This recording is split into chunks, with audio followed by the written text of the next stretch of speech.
बोलो श्री बालकृष्ण लाल की जय।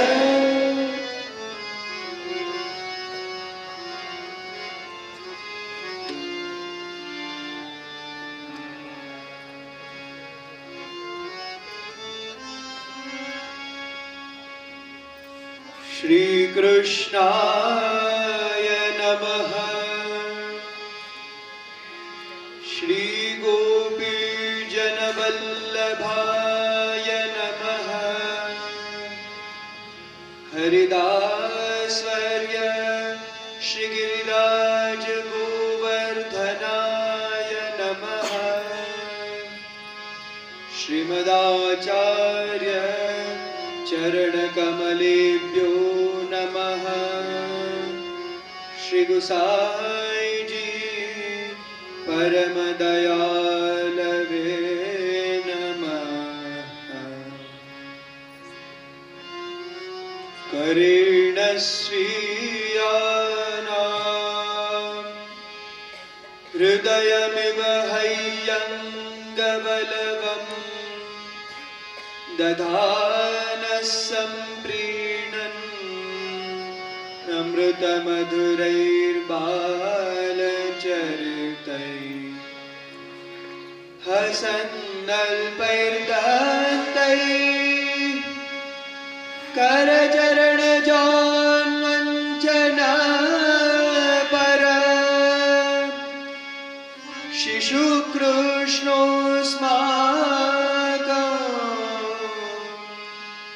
दृशतु दृशमीश स्वविषयम्। नमामि हृदये शेषे लीलाक्षीराब्धिशायिनम् लक्ष्मीसहस्रलीलाभिः सेव्यमानं कलानिधिम्। चतुर्भिश्च चतुर्भिश्च त्रिभिस्तथा षड्भिर्विराजते योऽसौ पञ्चधा हृदये मम। आचार्यवाच प्रणमामि भाष्य सुबोधिनिस्था इतराश्च यास्ता मत्स्वान्तमागत्य कृपाप्लुतास्ता मदीयवाचा रचयन्त्वलङ्कृतिम् गोवर्धनधरं वन्दे गोपालं गोपरूपिणम् गोकुलोत्सवमीशानं गोविन्दं गोपिकाप्रियम्।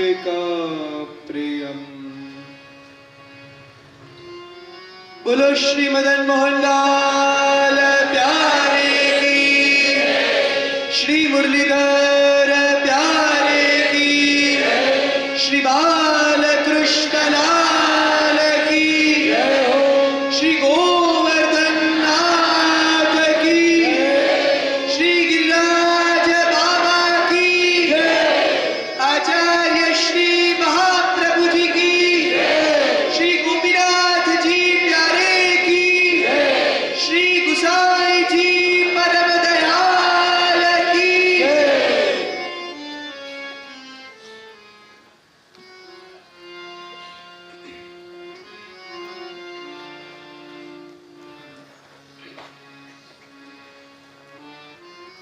सर्वप्रथम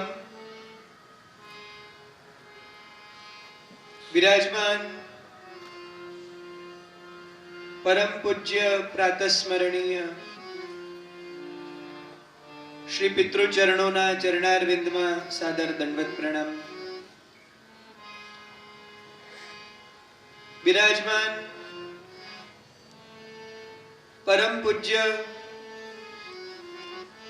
માતૃશ્રીઓના ચરણારવિંદમાં સાદર દંડવત પ્રણામ.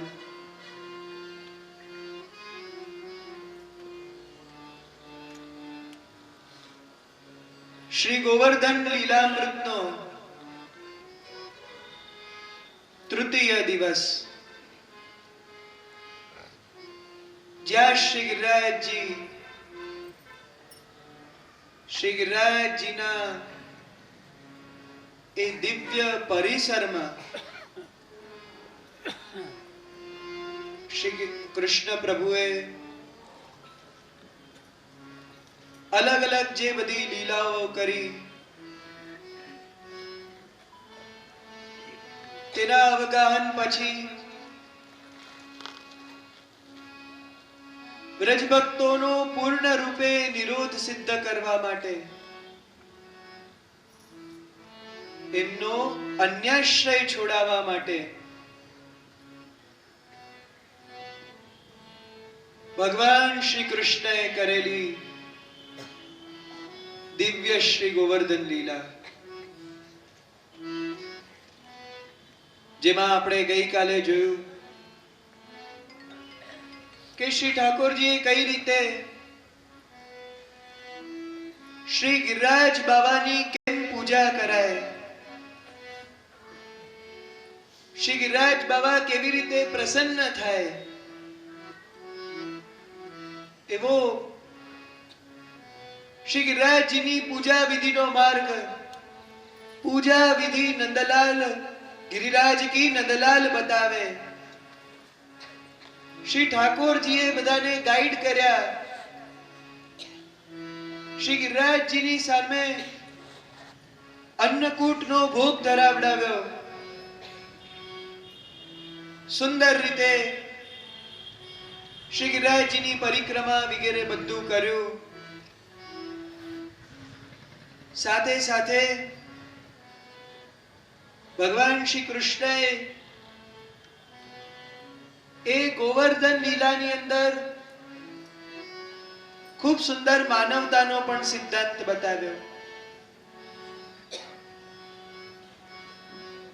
ए गोवर्धन यागनी अंदर जेटला कोई पण आवेला हता, जेटला पण अलग अलग वर्णना लोको हता, बधाने श्री ठाकुरजीए यथा योग्य भोजन कराव्યું. ભાગવતજીમાં વર્ણન આવે છે કે ત્યારે જેટલા પણ પતિતો ચાંડાલો ઇત્યાદિ જે હતા, કે જે લોકોને સમાજ ઇત્યાદિમાંથી ધુત્કારવામાં આવતા, એ લોકોને પણ શ્રી ઠાકોરજીએ જમાડ્યા. શ્વાનોને, કૂતરાઓને, કાગડાઓને, એ બધાને પણ ગાયોની સાથે જમાડ્યા. એટલે દરેક જગ્યાએ શ્રી ઠાકોરજીએ બધા ઉપર કરુણામય દૃષ્ટિ રાખી, બધાને એ માનવતાની મહેકથી સાથે લઈને શ્રી ગોવર્ધન યાગ કર્યો છે. અને એ ગોવર્ધન યાગ દ્વારા વ્રજવાસીઓનો પૂર્ણ આશ્રય પોતાના અંદર સિદ્ધ કરાવ્યો.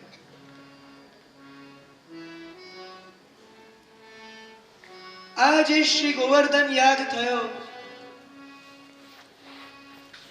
ઠાકોરજીએ ઇન્દ્રની સામે આવું બધું કરવાની આજ્ઞા કરી. એની અંદર એક પ્રશ્ન બધાને થતો કે શું ઇન્દ્રની સામે આટલો મોટો વિરોધ કરવાથી, ઇન્દ્રનો આવો યજ્ઞ બંધ કરવાથી ભગવાનને કોઈ વાંધો નહીં આવે? એટલે કોઈ કૃષ્ણનું અનિષ્ટ નહીં કરે? કારણ કે કોની સાથે પાલો પડ્યો છે? દેવોના રાજા ઇન્દ્ર સાથે. તો કૃષ્ણનું કઈ બગાડશે નહીં. તો આના માટે ભાગવતજીમાં ભગવાન માટે એક સુંદર નામનો પ્રયોગ છે, કેશવ. કેશવ નામ આપણે ઘણી વાર સાંભળીએ છીએ, પણ કેશવનો સાચો અર્થ આપણને નથી ખબર. શ્રી મહાપ્રભુજી કેશવ નામનો અર્થ આપણને સમજાવે છે. કેશવ જો કેવી રીતે બને છે, એની અંદર 3 શબ્દ છે, ક, ઈશ અને વ. ક એટલે કોણ? બ્રહ્માજી, જે જગતના સર્જન કરતા છે. ઈશ એટલે કોણ? મહાદેવજી, જે આખા સંસારના વિનાશ કરતા છે. અને વ એટલે જે અમૃતત્વ પ્રદાન કરે છે. બ્રહ્માજી અને મહાદેવજી જેવા દેવતાઓને પણ જે મોક્ષ અપાવે છે, એવા ભગવાનની સામે ઇન્દ્રની તો શું હેસિયત છે? ઇન્દ્ર એ ભગવાનનું શું બગાડી લેવાના છે કે જે ત્રિદેવોને શક્તિ પ્રદાન કરે છે, ત્રિદેવો જેની આજ્ઞાથી કામ કરે છે, ત્રણેય દેવો જેમના ગુણાવતાર છે, એવા કેશવ, એમને ઇન્દ્રનો શું ભય હોય? અને એટલા માટે જ એ પ્રભુ ઉપર દૃઢ વિશ્વાસ રાખીને વ્રજવાસીઓએ આ બધા ગોવર્ધન પૂજાના ક્રમને સંપન્ન કર્યું. હવે આગળ 22મા અધ્યાય સુબોધનીજીમાં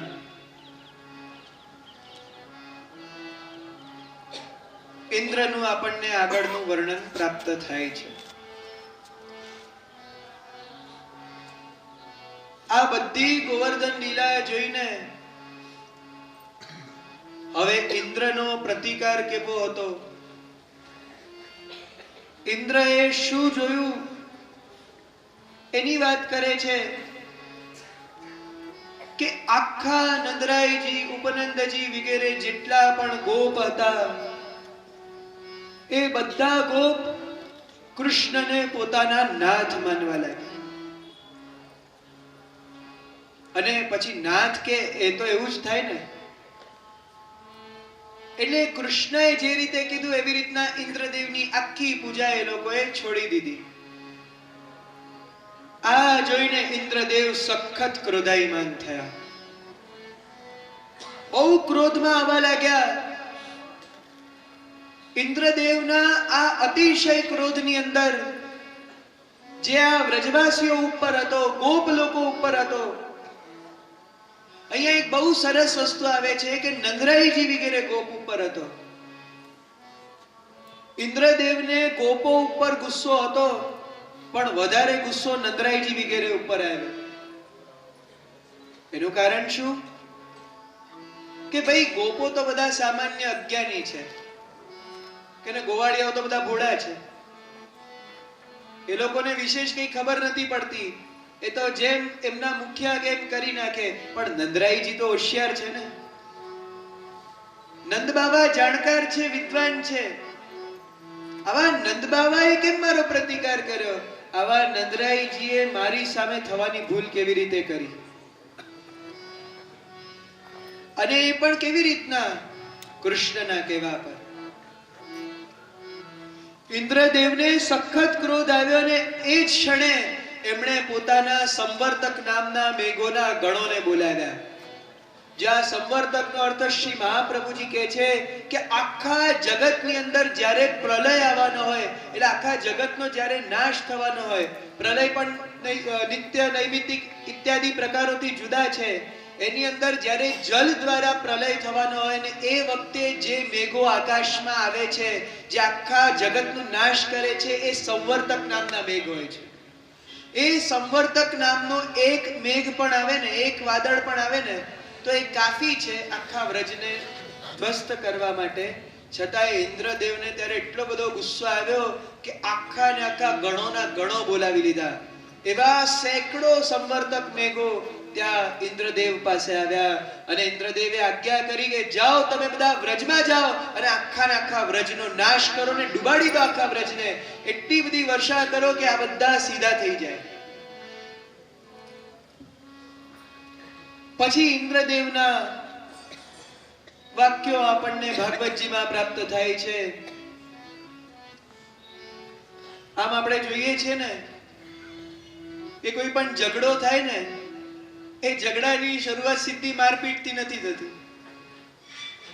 ઝઘડામાં પહેલા બોલાચાલી થાય, બોલાચાલી થાય, શબ્દોનું આદાન પ્રદાન થાય, ગાળાગાળી થાય.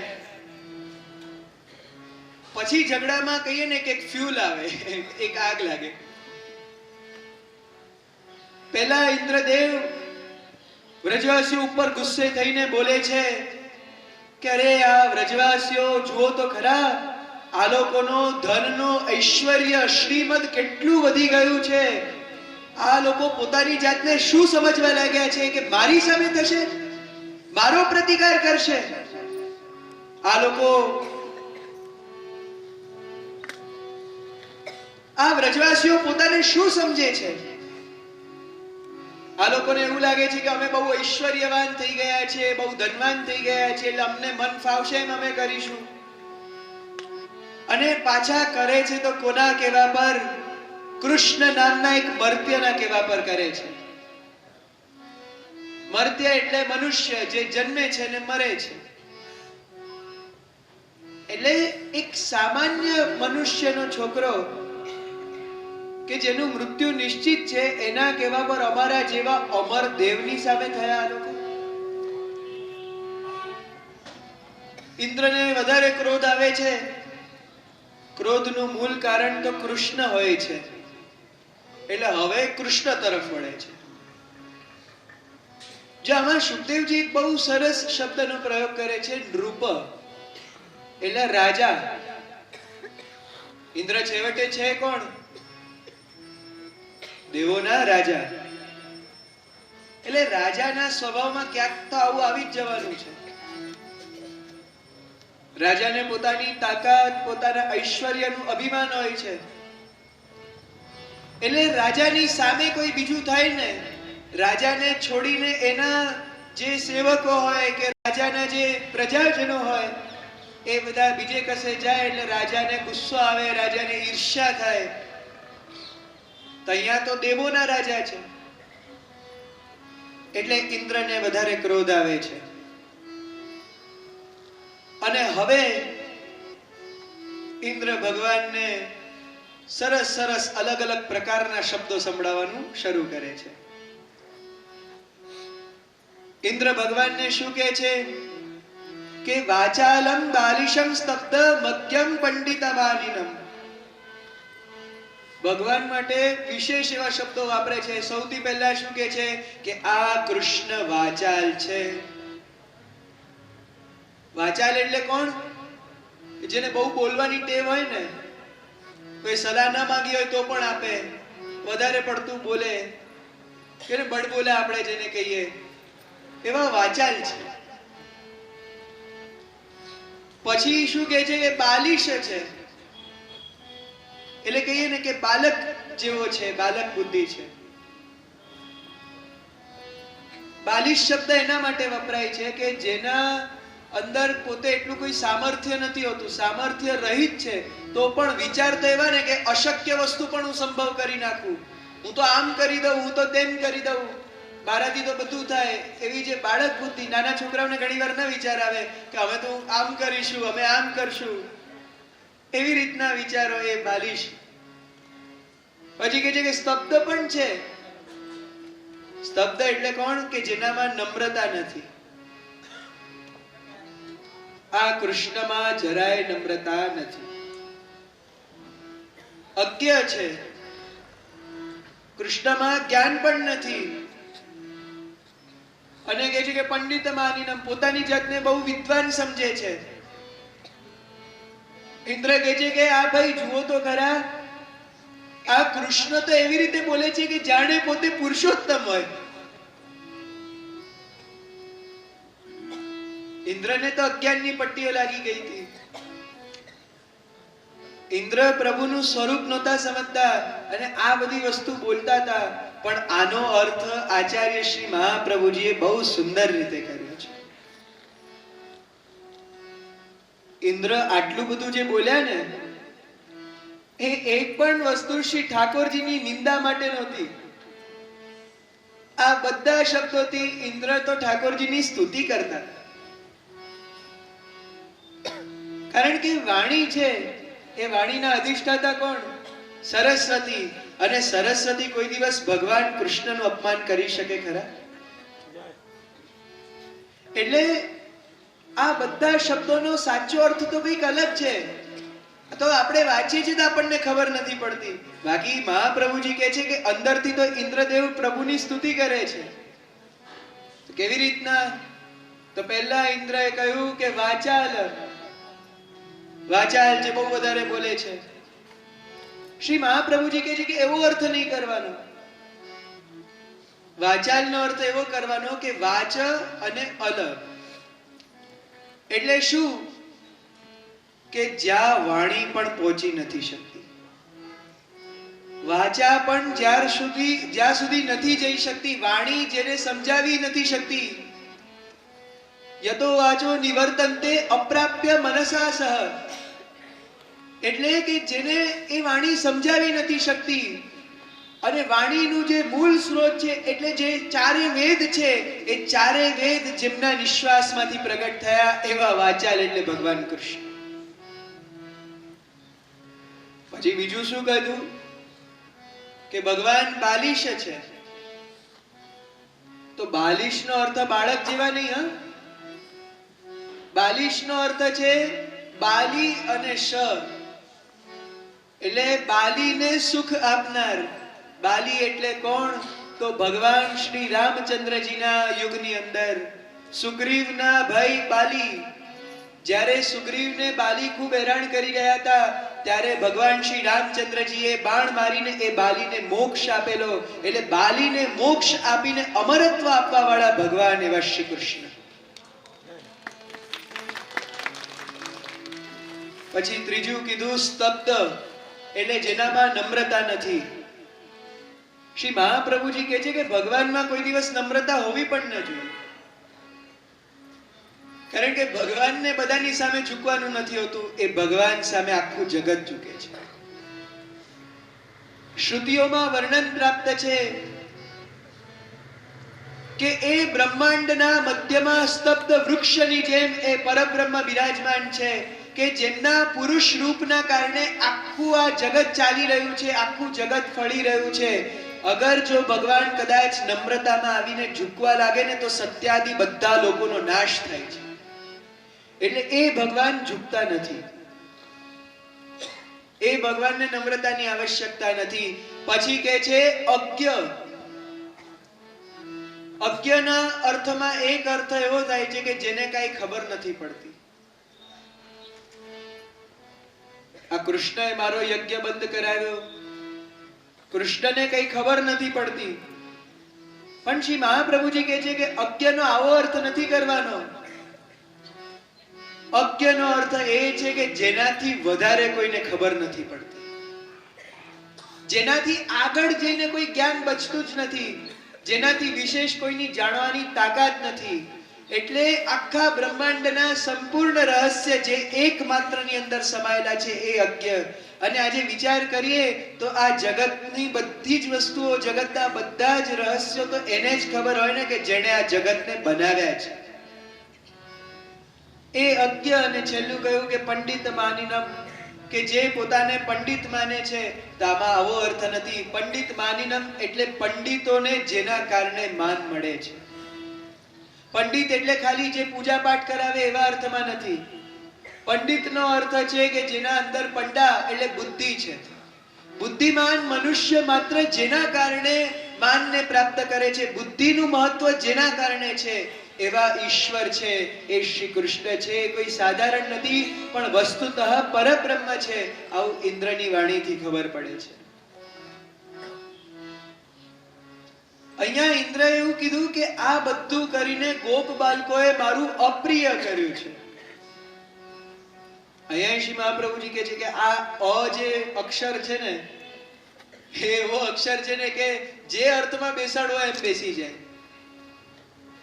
અપ્રિયનો એક અર્થ છે જે જરાય પ્રિય નથી, અને અપ્રિયનો સંસ્કૃતમાં બીજો અર્થ છે કે જેનાથી વધારે કઈ પ્રિય નથી. એટલે આ ગોવાળિયાએ મારો યજ્ઞ બંધ કરાવીને એવું કર્યું કે ઠાકોરજી મારા ઉપર કૃપા કરે એવા દરવાજા મારા ખુલી ગયા. મારા એ પ્રાણ પ્રિયતમ પ્રભુને મારાથી નિકટ લાવવાનું કામ, એટલે મારું સૌથી વધારે પ્રિય કામ આ ગોપ બાલકોએ કર્યું છે.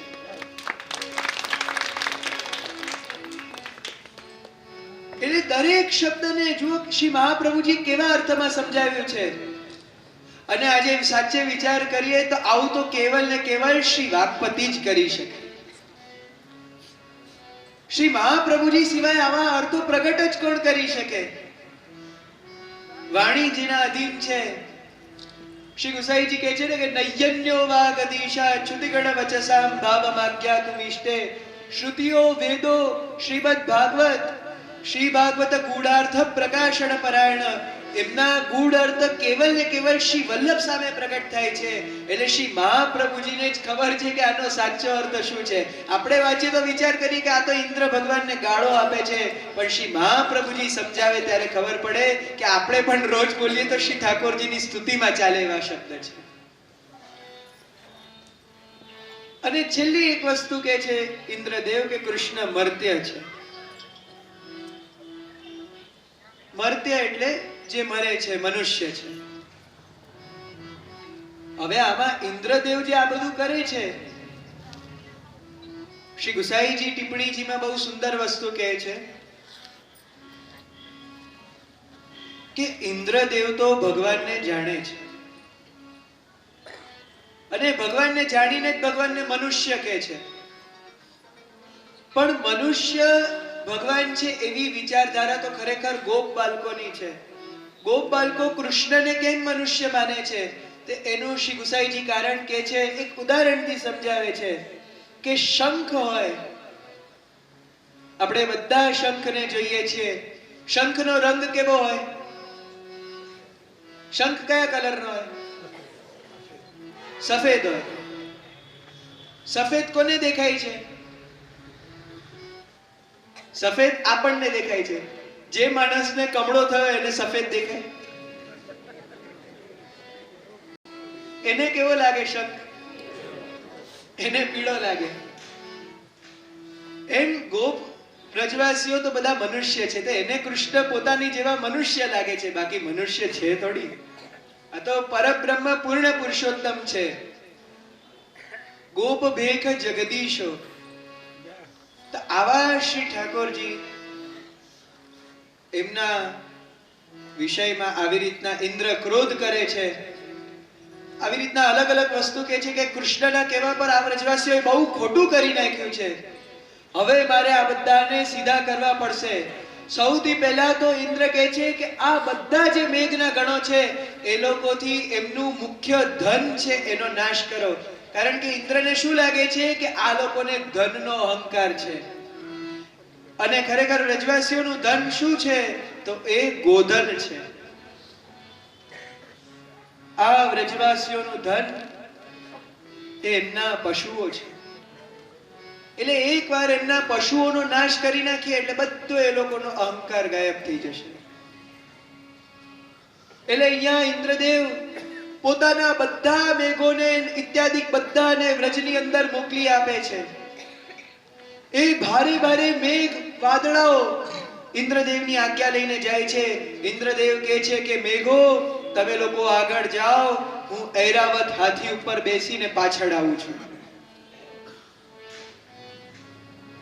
જો ઐરાવત હાથી બહુ ફાયદામંદ ઇન્દ્રદેવને,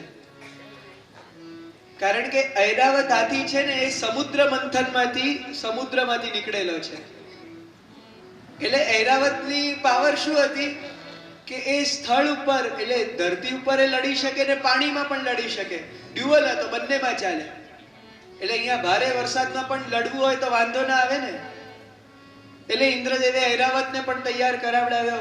એની સાથે પોતાના 49 મરુદગણોને પણ લઈ લીધા કે વ્રજમાં બધા બહુ વ્રજવાસીઓ ભેગા થઈને લડવા આવી જાય તો એકલો હું તો ચાલુ નહીં, એની સાથે બધા મરુદગણોને પણ લઈ લઉં. એમ કરીને 49 મરુદગણોને ઇન્દ્રદેવ તૈયારી કરે છે કે એકવાર મેઘો વ્રજમાં એટલી બધી વૃષ્ટિ કરી નાખે ને જો એ લોકોથી ન થાય તો પછી હું જઈશ. એટલે આ બાજુ બધા જે મેઘો છે એ વ્રજમંડલ પર છાવા લાગે છે. ધીમે ધીમે આખા વ્રજમાં અંધારું થતું જાય છે. અને અહીંયા આ વાદળોમાંથી વૃષ્ટિ શરૂ થઈ. વર્ણન પ્રાપ્ત થાય છે કે એક સ્તંભ હોય ને, થાંભલા, એટલા મોટા મોટા જાડા આકારની વૃષ્ટિ જે કોઈ દિવસ કોઈએ જોઈ નહોતી એવી ભયંકર વૃષ્ટિ શરૂ થાય છે. અને વીજળી ત્યારે ચમકવા લાગે છે. વીજળી એટલી ભારે ચમકે છે કે બધાની આંખો અંજાવા લાગી. ભારે ભારે મેઘોની ગર્જના થવા લાગી કે જે કાનને તોડી નાખે કર્કશ અવાજથી. એ ભારે પ્રલયકારી વર્ષા શરૂ થઈ. વ્રજની અંદર જલનું સ્તર ધીમે ધીમે વધતું જાય છે. જેટલી પણ ભૂમિ હતી એ સમતલ થવામાંથી ખાડાવાળી થવા લાગે છે. વ્રજમાં મોટા મોટા ખાડાઓ પડવા લાગે છે. કોઈને ખબર જ નથી પડતી કે ઊંચી જગ્યા કઈ, નીચી જગ્યા કઈ. ચારે તરફ પાણી ભરાવા લાગે છે. વરસાદ એકલો જ નહીં પણ મોટા મોટા પથ્થરો જેવા કરાઓ વરસવા લાગે છે. વ્રજવાસીઓ બધા ત્રાહિમામ પુકારી જાય છે. અહીંથી ત્યાં બધા ભાગવા લાગે છે. જેટલા કોઈ પણ પશુઓ છે, પ્રાણીઓ છે, ગાયો છે, પશુ પક્ષીઓ બધા ઠંડીથી કાપવા લાગે છે, ધ્રુજવા લાગે છે. ભયંકર પ્રલયકારી વરસાદ એ વખતે ઇન્દ્રદેવ શરૂ કરે છે. અને આમ પણ ઇન્દ્રદેવને ડબલ ગુસ્સો હતો આ વ્રજવાસીઓ ઉપર. એ લોકોને શું ગુસ્સો હતો કે એક તો આ લોકોએ મારો યજ્ઞ બંધ કરાવ્યો, મારો બધો ભોગ લઈ લીધો, અને બીજું આ લોકોએ એક પર્વતની પૂજા કરી. ઇન્દ્રની ને પર્વતની દુશ્મની બહુ જૂની છે. આનો પ્રસંગ આપણને પુરાણોમાં મળે છે કે એક સમયે શું હતું, જ્યારે પૌરાણિક સત્યુગાદી યુગ ચાલી રહ્યા હતા, ત્યારે એ સમય એવો હતો કે જ્યારે પર્વતોને પણ પંખ પ્રાપ્ત હતા.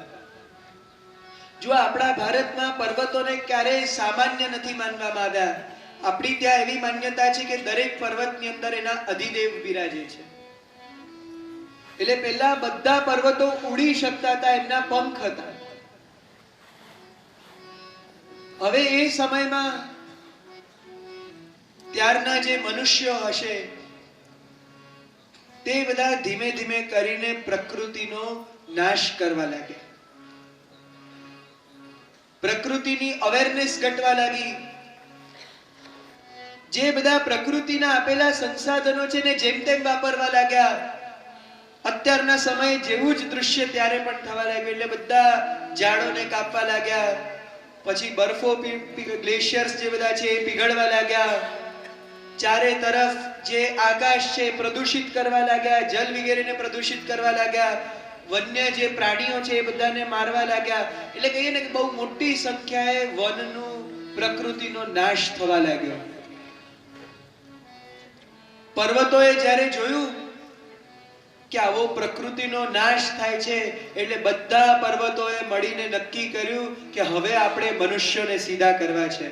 એટલે પર્વતોએ વિચાર્યું કે હવે જ્યાં આપણે જોઈએ કે આવો પ્રકૃતિનો નાશ થાય છે, ઉડીને ત્યાં જઈને બેસી જવાનું. પર્વતોએ નક્કી જ કરી લીધું. એટલે આ બાજુ જ્યાં લોકોને જુએ કે જંગલો કાપે છે, ઝાડો કાપે છે, જ્યાં જુએ કે પ્રાણીઓને મારે છે, પર્વત આવીને સીધો સ્થાપિત. કોઈ પણ જગ્યાએ જોઈ એટલે પર્વતો સીધા જઈને બેસવા જ લાગ્યા. મનુષ્યોની બસ્તીઓની વસ્તી કચરવા લાગ્યા. કેટલા ને કેટલા ગામો કચરી નાખ્યા. એમ કરીને પર્વતોનો કોપ બહુ વધવા લાગ્યો મનુષ્યો પર. એટલે એ સમયે બધા મનુષ્યોએ મળીને ઇન્દ્રદેવને વિનંતી કરી કે આપ અમારી રક્ષા કરો. એટલે દેવોના રાજા દેવેન્દ્ર એ પોતે તે સમયે એમની પાસે વજ્ર નામનું જે શસ્ત્ર હતું એનાથી એમણે કામ કર્યું કે બધા પર્વતોના પંખ કાપી નાખ્યા. એટલે તે વખતથી ઇન્દ્ર અને પર્વતો વચ્ચે એક દુશ્મની શરૂ થઈ ગઈ. એટલે ઇન્દ્રનું એક નામ ગોત્રભીદ પણ આપણી ત્યાં આવે છે. અને આ શત્રુતાને કારણે જ્યારે ઇન્દ્રને ખબર પડી કે આ તો પૂજા પણ પાછા મારા દુશ્મન એક પર્વતની થાય છે, તો હવે તો આ વ્રજને જરાય છોડાય નહીં. એટલે ઇન્દ્રદેવે ભારી કોપ વધારતો ગયો. વ્રજવાસીઓનું બધું જ નષ્ટ થવા લાગ્યું.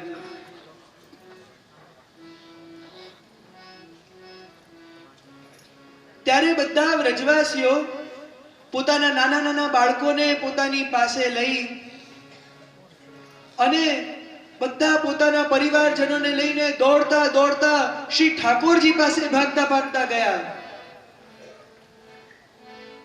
એ નંદનંદન કૃષ્ણ કનૈયા જે ખાલી 7 જ વર્ષના છે, એમની પાસે બધા વ્રજવાસીઓ ગયા અને ત્યાં જઈ અને બધાએ શ્રી કૃષ્ણને પાસે હાથ જોડીને વિનંતી કરી કે કૃષ્ણ કૃષ્ણ મહાભાગ ત્વન્નાથમ ગોકુલમ પ્રભો. હે કૃષ્ણ કૃષ્ણ કૃષ્ણ, તમે અમારા નાથ છો, તમે ગોકુલના નાયક છો, અમે તમારા શરણે આવીએ છીએ. ત્યાં વ્રજભક્તોએ બધાએ ભેગા થઈને શ્રી કૃષ્ણને શું વિનંતી કરી? રાખો આપને ઓટ માધો જો, રાખો આપની રાખો આપને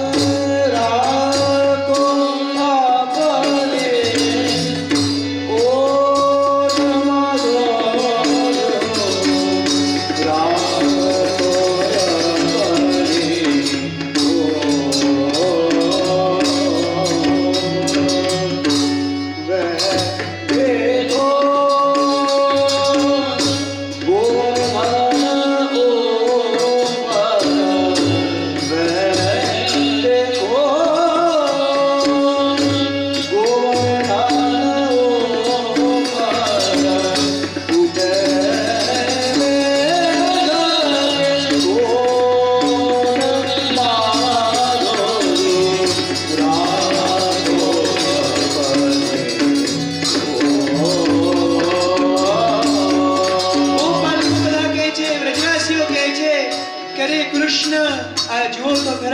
કેટલા બધા વાદળાઓનો આખો ક્રોધનો એ વરસાવો આપણા ઉપર થવા જઈ રહ્યો છે.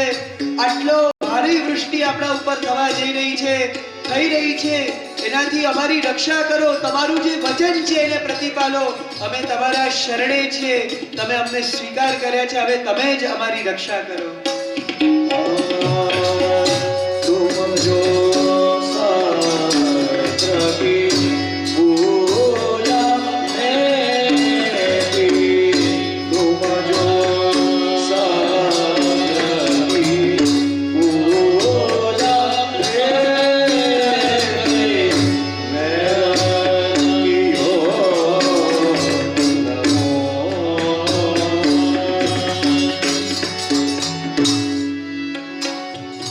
વ્રજવાસીઓ કહે છે કે કૃષ્ણ, તમારા કહેવા પર તો અમે ઇન્દ્રની પૂજા બંધ કરી, અને હવે જુઓ આ ઇન્દ્ર કેટલા બધા ગુસ્સે થઈ ગયા છે, આપણને ખતમ કરવા ઉપર તુલેલા છે. આનાથી હવે તમે જ આપણી રક્ષા કરો, તમે અમારા વ્રજમંડળને બચાવો.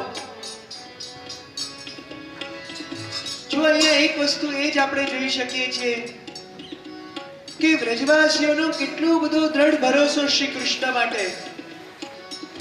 આ બધું જોઈને આટલો બધો વરસાદ થઈ રહ્યો છે, આટલી બધી વૃષ્ટિ થઈ રહી છે, તો પણ અને ખરેખર શ્રી ગુસાઈજી આ જ વસ્તુ કહે છે, વ્રજવાસીઓના આ જ ગુણને વખાણે છે કે વ્રજવાસીઓને ખરેખર જો આ ગોવર્ધન પૂજા કરવાનું કંઈક ફળ મળ્યું હોય ને, તો એમનું ફળ એ જ એમને મળ્યું છે કે આટલી બધી ઇન્દ્રદેવની આ પરાકાષ્ઠાની વરસાદ પછી, આટલી હેરાનગતિ થયા પછી પણ કોઈ વ્રજવાસીએ એકવાર પણ કૃષ્ણ ભગવાન ઉપર ક્રોધ નથી કર્યો, એમના પર ઈર્ષ્યા નથી કરી, કૃષ્ણને એવું એકવાર પણ નથી કીધું કે આ તારા કારણે થયું છે એમ કરીને ઇન્દ્રદેવને મનાવવા ગયા હોય, એક પણ વ્રજવાસીએ કર્યું નહીં. એના કરતા એ લોકો પાછા શ્રી ઠાકોરજીના શરણે ગયા કે અમારું જે થાય એ, પણ અમે આપના શરણમાં છીએ, આપના જીવ છીએ, આપ જ અમારી રક્ષા કરો. આ દૃઢ વિશ્વાસ છે અને આ દૃઢ ભરોસો એ વ્રજવાસીઓને આવ્યો એ શ્રી ગિરિરાજ બાવાની કૃપાથી. જો ખરેખર આપણા અંદર આ વિશ્વાસની આવશ્યકતા છે કે ઘણીવાર આપણને એવું લાગે કે આ શ્રી ઠાકોરજી આપણા જીવનમાં કેટલી બધી વિપત્તિઓ આપે છે, કેટલા બધા પ્રોબ્લેમ્સ આપે છે, આપણને કેટલી બધી હેરાનગતિઓ થાય છે, તો એ બધા વચ્ચે એ વસ્તુનો વિચાર કરો કે શ્રી ઠાકોરજી આવો કોપ જ્યારે આપણને દેખાડે છે ત્યારે એની પાછળ કેટલી મોટી કૃપા હોય છે. જ્યારે આપણે એક માની લીધું છે કે એ કૃષ્ણ આપણા શરણ છે, આપણા આશ્રય છે, તો પછી આપણે ડરવાની શું જરૂરત? કારણ કે જેના હાથમાં આપણી બાગડોર છે એ આખા જગતના નાથ છે. એ બધું જ જાણે છે અને આપણું અહિત કોઈ દિવસ નથી કરતા. એ શ્રી ઠાકોરજીએ જોયું કે આ વ્રજવાસીઓ બધા મારી શરણમાં આવ્યા છે. તસ્માન મચ્છરણમ ગોષ્ઠમ મન્નાથમ મત પરિગ્રહમ. આ બધા વ્રજવાસીઓનો એકમાત્ર શરણ તો હું જ છું. જ્યારે આપણે એવું માની લીધું કે શ્રી કૃષ્ણ મારા શરણ છે, શ્રી કૃષ્ણ એક જ મારા માટે છે, ઠાકોરજી જ એક મને બહાર લાવશે, ઠાકોરજી જ એક મારા સગા છે, ત્યારે ઠાકોરજી સામેથી એવું માનવા લાગે છે કે હા, હું એકલો જાનો છું, હું જાનો છું અને મારે આના માટે કંઈક કરવું જ પડશે. શ્રી ઠાકોરજીની સામેથી એવું થવા લાગે છે જ્યારે ભક્તનો આશ્રય દૃઢ હોય છે. એટલે શ્રી ઠાકોરજી વિચાર કર્યો કે હવે આમનો પરિગ્રહ મારે જ કરવો પડશે, આમની રક્ષા મારે જ કરવી પડશે. શ્રી ઠાકોરજીએ મસ્તક ઊંચું કરીને જોયું, જે વરસાદ ચાલતો હતો આ વરસાદ કોઈ આમનમ થયેલો વરસાદ નથી. ભલે વ્રજવાસીઓ એકવાર કહી ગયા કે આ બધું ઇન્દ્ર કરે છે, તો એ ઠાકોરજી એકવાર ચેક કરતા હતા કે ભાઈ આ વરસાદ ઇન્દ્રનો છે કે આમનમ છે. પણ અહીંયા એક વસ્તુ એ જ છે કે ઠાકોરજીનો જે કાલ હતો એ દ્વાપર યુગ હતો. અને દ્વાપર યુગમાં અત્યારના સમય જેવું ના હોય કે દિવાળી જતી રહે તો ગોપાષ્ટમી પર વરસાદ થાય, અક્ષય નવમી પર વરસાદ થાય. ત્યારે બહુ કાલના નિયમો કડક હતા. એટલે ઋતુ વગર થયેલી વરસાદને જોઈને ઠાકોરજી સમજી ગયા કે આ ઇન્દ્રના જ કામ છે અને હવે આ ઇન્દ્રને મારે સીધા કરવા પડશે. ઇન્દ્રને બહુ અભિમાન આવી ગયું છે ને, હવે હું આનું અભિમાન તોડીશ. અને અભિમાન કેવી રીતે તોડીશ? ઠાકોરજી હવે યુક્તિ વિચારવાની શરૂ કરી. ઠાકોરજીએ સૌથી પહેલા તો એવું વિચાર્યું કે કામ કરી આપણે ઇન્દ્રદેવનો વધ કરી નાખીએ. કારણ કે ઠાકોરજીની સ્ટાઇલ તો આવી જ છે.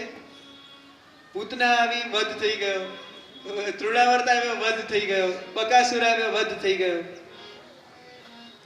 પણ અહીંયા ઇન્દ્રદેવનો વધ નથી કરવો. કેમ નથી કરવો? કે પહેલા તો ઇન્દ્ર ભગવાનના ભક્ત છે અને બીજી વસ્તુ શ્રી ઠાકોરજી અહીંયા એનું અભિમાન દૂર કરવા પધાર્યા છે. ખરેખર અભિમાનીને મારવાની જરૂરત નથી, એ અભિમાનીના મનમાં રહેલા અભિમાનને મારવાની ઈચ્છા છે.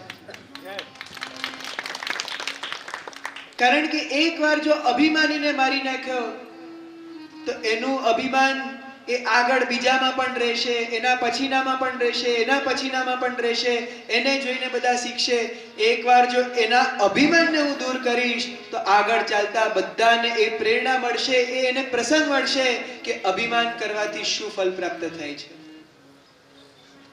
એટલે ઠાકોરજીએ કીધું કે ચલો ઇન્દ્રને મારવાનું કેન્સલ. તો આપણે એની સિવાય બીજું શું કરી શકાય? વિચાર આવ્યો કે કામ કરીએ, આ વરસાદને રોકી દઈએ તો. ઠાકોરજી એક ઈશારો કરે, વરસાદ બંધ થઈ જાય. ઠાકોરજી કહે છે કે ના, એવું પણ નથી કરવું. કારણ કે એવું કરીએ તો અત્યારે ઇન્દ્રને બહુ ગુસ્સો આવેલો છે અને આટલો ગુસ્સો આવેલો અને ઇન્દ્રએ કીધું કે જાઓ વ્રજને ડૂબાડી દો.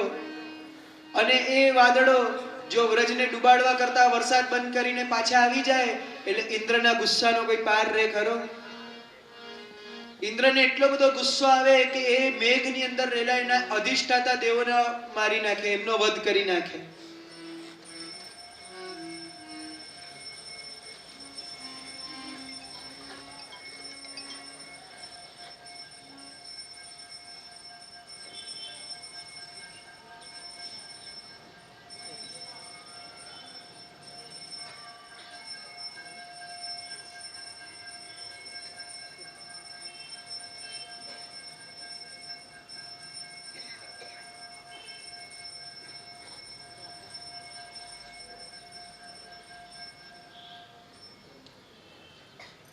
શ્રી મદન મોહનલાલ પ્યારે કી.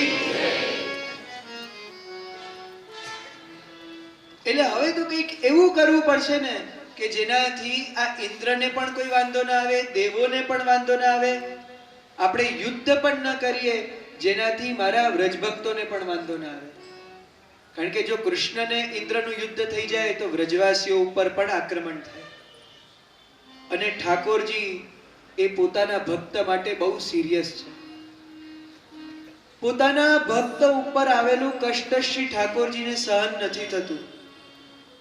આટલી ખરોચ પણ નથી પહોંચવા દેતા શ્રી ઠાકોરજી, અગર જો ખરેખર સાચા હૃદયથી ભક્ત એમના શરણે આવે છે. એટલે શ્રી ઠાકોરજી વિચાર કરે છે કે મારે એવું કરવું પડશે કે જેનાથી મારા વ્રજવાસીઓને પણ વાંધો ના આવે અને ઇન્દ્રનું અભિમાન પણ દૂર થાય. બાકી હું મારા ભક્તોનો નાશ તો થવા જ નહીં દઉં.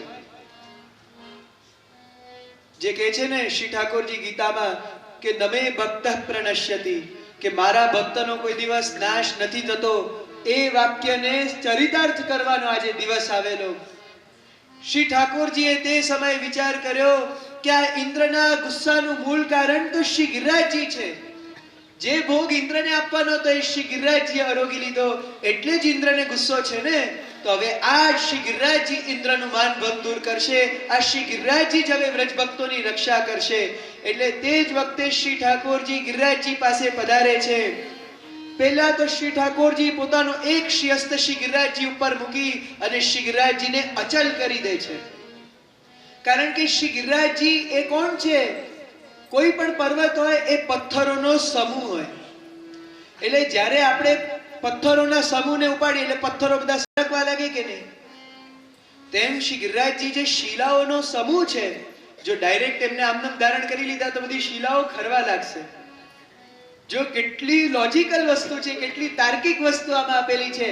પહેલા તો શ્રી ઠાકોરજીએ શું કર્યું? એક હસ્ત મૂકીને શ્રી ગિરિરાજજીને અચલ કર્યા અને તે જ સમયે પછી શ્રી ગિરિરાજજીને ત્યાંથી ઉખાડી પોતે નીચે પધારીને એક શ્રી હસ્ત પર શ્રી મહાકાય શ્રી ગિરિરાજજીને ધારણ કરી લીધા. શ્રી ગિરિરાજ ધારણ કી જય. શ્રી ગિરિરાજજીને ઠાકોરજી ધારણ કરી લે છે પોતાના એક જ શ્રી હસ્ત પર. અને કેવી રીતના ધારણ કરે છે? દધાર લીલયા કૃષ્ણ છત્રાકમિવ બાલક. ઠાકોરજીએ રમત રમતમાં જેમ એક નાનું બાળક બિલાડીના ટોપ જે વરસાદના સમયમાં ઉગે ને, એટલે નાના સરખા ફૂલ ઝાડો જે જમીનમાં ઉગતા હોય એટલે કેમ ખેંચીને ઉખાડી લે, એવી રીતે શ્રી ઠાકોરજીએ શ્રી ગિરિરાજજીને એકદમ હળવેથી ઉપાડી લીધા. કે ઠાકોરજીને કષ્ટ નથી થયો. શ્રી ઠાકોરજીએ ગિરિરાજજીને ધારણ કરી લીધા અને ત્યારે શ્રી ઠાકોરજી આહ્વાન કર્યું કે અરે બાબા, નંદ બાબા, મૈયા, વ્રજભક્તો, તમે બધા અહીંયા આવી જાઓ, અહીંયા મારી શરણમાં આવી જાઓ, શ્રી ગિરિરાજ બાબાની શરણમાં આવી જાઓ. બધાને પોતાની પાસે શ્રી ઠાકોરજી બોલાવ્યા અને પાછું એવું પણ કહ્યું કે જરાય ડરતા નહીં. હા, આ ગિરિરાજજીને મેં બહુ સરસ રીતે ધારણ કરેલા છે, એટલે જરાય પડવાનો કેવો ડર નહીં રાખતા. બધા નિડર થઈને એકદમ અભય થઈને અહીંયા મારી પાસે આવો. એટલે વિચાર કરો કેટલી કૃપા. સામેથી શ્રી ઠાકોરજી પોતે બોલાવી રહ્યા છે અને ગિરિરાજજીને પણ એવી રીતે ધારણ કર્યા કે આખા નીચેના વચલા ભાગમાં ખાડો બની ગયો. સાઈડના જે ભાગો હતા એ ઊંચાઈવાળા રહ્યા એટલે જલ અંદર ના આવે. ગિરિરાજજીનો જે ભાગ હતો એ એક ગड्ढાના ભાગ કરતા વધારે મોટો રાખ્યો કે જેનાથી જલ છે બહાર અંદર ના આવે. એક પણ બુંદ અંદર શ્રી ગિરિરાજજીના એ ગड्ढાની અંદર ના આવે એનું ધ્યાન રાખવા. આમ પણ આપણે વિચાર કરીએ કે કોઈ નાનો પથ્થર પણ જો જમીનમાંથી ઉપાડીએ તો એક નાનો સરખો ખાડો એનો પડી જાય છે. અને એ વસ્તુ આપણે જોઈએ કે અલગ અલગ પ્લેનેટ્સમાં પણ અલગ અલગ ગ્રહોમાં ક્રેટર્સ એટલે જ બનેલા હોય છે કે ત્યાંથી પર્વતો હટી ગયા હોય છે. એટલે એવો જે ખાડો ગિરિરાજજીને ઉપાડવાથી બનેલો, એની અંદર બધા વ્રજવાસીઓ પોતે પોતાના બાળકો સાથે, પોતાના પરિવારજનો સાથે, પોતાની ગાયો સાથે, પોતાના પશુઓ સાથે, પોતાના ગાડાઓ સાથે, બધા સાથે ભેગા થઈ અને શ્રી ગિરિ ગોવર્ધનની શરણમાં આવી જાય છે. અને ત્યાં શરણમાં આવી અને એ શ્યામ સુંદરના ગોવર્ધન લીલાના બધા દર્શન કરે છે. શ્રી ઠાકોરજી માટે આ ગિરિરાજજી ધારણ કરવા અને ઇન્દ્રનું માન ભંગ કરવું એક સાવ ક્રીડાની વસ્તુ હતી. ઠાકોરજી માટે આ એક રમત હતી. ઠાકોરજીનો શું છે કે આ સમય છે ને એ વનમાં જઈને પોતાના ગ્વાલ બાલ સાથે રમવાનો હોય છે, અને રમવાના સમય તો રમત જ થાય ને. એટલે ઠાકોરજીએ જ્યાં ઇન્દ્રમાન ભંગ લીલા કરી એ બીજા માટે બહુ મોટું કાર્ય હતું, બહુ સિરિયસ વસ્તુ ચાલી રહી હતી. ઠાકોરજી તો રમતા હતા. ત્યારે શ્રી મહાપ્રભુજી સમજાવે છે ઠાકોરજી શું રમતા હતા, તો ઠાકોરજીની ત્યારે રાજલીલા ચાલતી હતી. એટલે નાના બાળકો રાજા રાજા રમે ને એવી રમત ચાલતી હતી. આ બાજુ ઇન્દ્રનો આવો કોપ અને ઠાકોરજી નીચે કેવી રમત કરે કે જેમ એ વખતે બાળકો બધા રાજાના ખેલની અંદર એક બાળક છત્ર ધારણ કરે ને એની નીચે રાજા બિરાજતા હોય, બાકી બધા સભાસદો બને. એવી રીતના અહીંયા ઠાકોરજીએ છત્ર ધારણ કરેલું છે, નીચે રાજાની જેમ બિરાજે છે. આ તો રાજા રાજાનો રમત ચાલે છે, સિરિયસ તો ઇન્દ્રદેવ લે છે. આ તો ક્રીડા ચાલુ છે. એટલે આ ક્રીડાની અંદર બધા વ્રજવાસીઓ શ્રી ઠાકોરજીના એ ભાવની અંદર મુગ્ધ બની જાય છે. અને તે સમયે શ્રી ઠાકોરજી જેમણે એક શિયસ્તથી ગિરિરાજજીને ધારણ કર્યા હોય છે, પછી બીજા શિયસ્તમાં વેણુજી લઈને વેણુ વાદન શરૂ કરી દે છે. અને ઠાકોરજીની વેણુ વાગે પછી ગમે તેવો પ્રલય ચાલતો હોય ને એ પ્રલય પણ મોટા મહામહોત્સવમાં પરિવર્તિત થઈ જાય છે. બહાર શું ચાલતું હતું? વાદળાઓની ડર લાગે એવી ગર્જના, વીજળીના ચમકારા અને ભારે વર્ષા. અહીંયા શ્રી ઠાકોરજીએ વેણુનાદ શરૂ કર્યું અને ત્યાં એવા સુરો થયા, એવા સુરો લાગ્યા કે જાણો અહીંયા તો શ્રી ઠાકોરજી સન્મુખ કીર્તન સમાજ ચાલુ થઈ ગયો હોય. અને એ શ્રી ઠાકોરજીના વેણુનો નાદ એટલો બધો મધુર કે માનો શ્રી ગિરિરાજજી જે પ્રભુના હસ્તમાં બિરાજે છે એ નૃત્ય કરી રહ્યા છે. એ દર્શન કરીને ભક્ત કવિઓ ગાય છે, કાન કુંવર કે કર પલ્લવ માનવ વરદાન રોજ કાન કુંવર કે કર પલ્લવ માનવ વરદાન રોજ કરે જો જો તાન ઉઠવ મુરલી મેં જો જો તાન ઉઠવ મુરલી મેં ક્યો ક્યો લાલ અધર રે માનવ વરદાન રોજ કરે. આ બાજુ શ્રી ઠાકોરજી ગિરિરાજજીને ધારણ કરેલા છે અને અહીંયા વેણુનાદનો તાન વધતો જાય છે. શ્રી ઠાકોરજી અલગ અલગ પ્રકારના સુરો વેણુમાંથી પ્રગટ કરે છે. શ્રી ગિરિરાજજીનું નૃત્ય એટલું સુંદર થતું જાય છે. અને ત્યાં જ સાથે સાથે જ્યાં મેઘોની આવી ભારે અવાજ આવે છે, કારણ કે નૃત્ય ક્યારે પણ થાય ને એનો મૃદંગ વગર આનંદ ના આવે, પખાવજ તો વાગવી જોઈએ. એટલે અહીંયા પખાવજ વાગે છે, મૃદંગો વાગે છે. એ મૃદંગો કોની?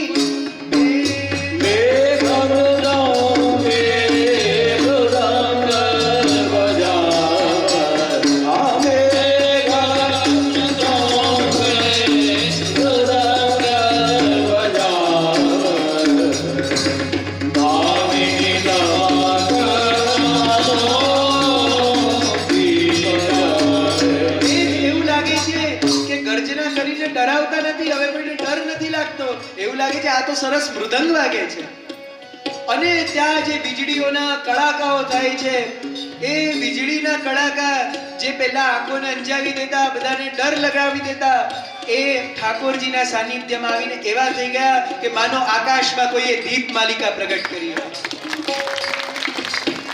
વાલ આલ દે મીગે ગાવે વાલ આલ દે મીગે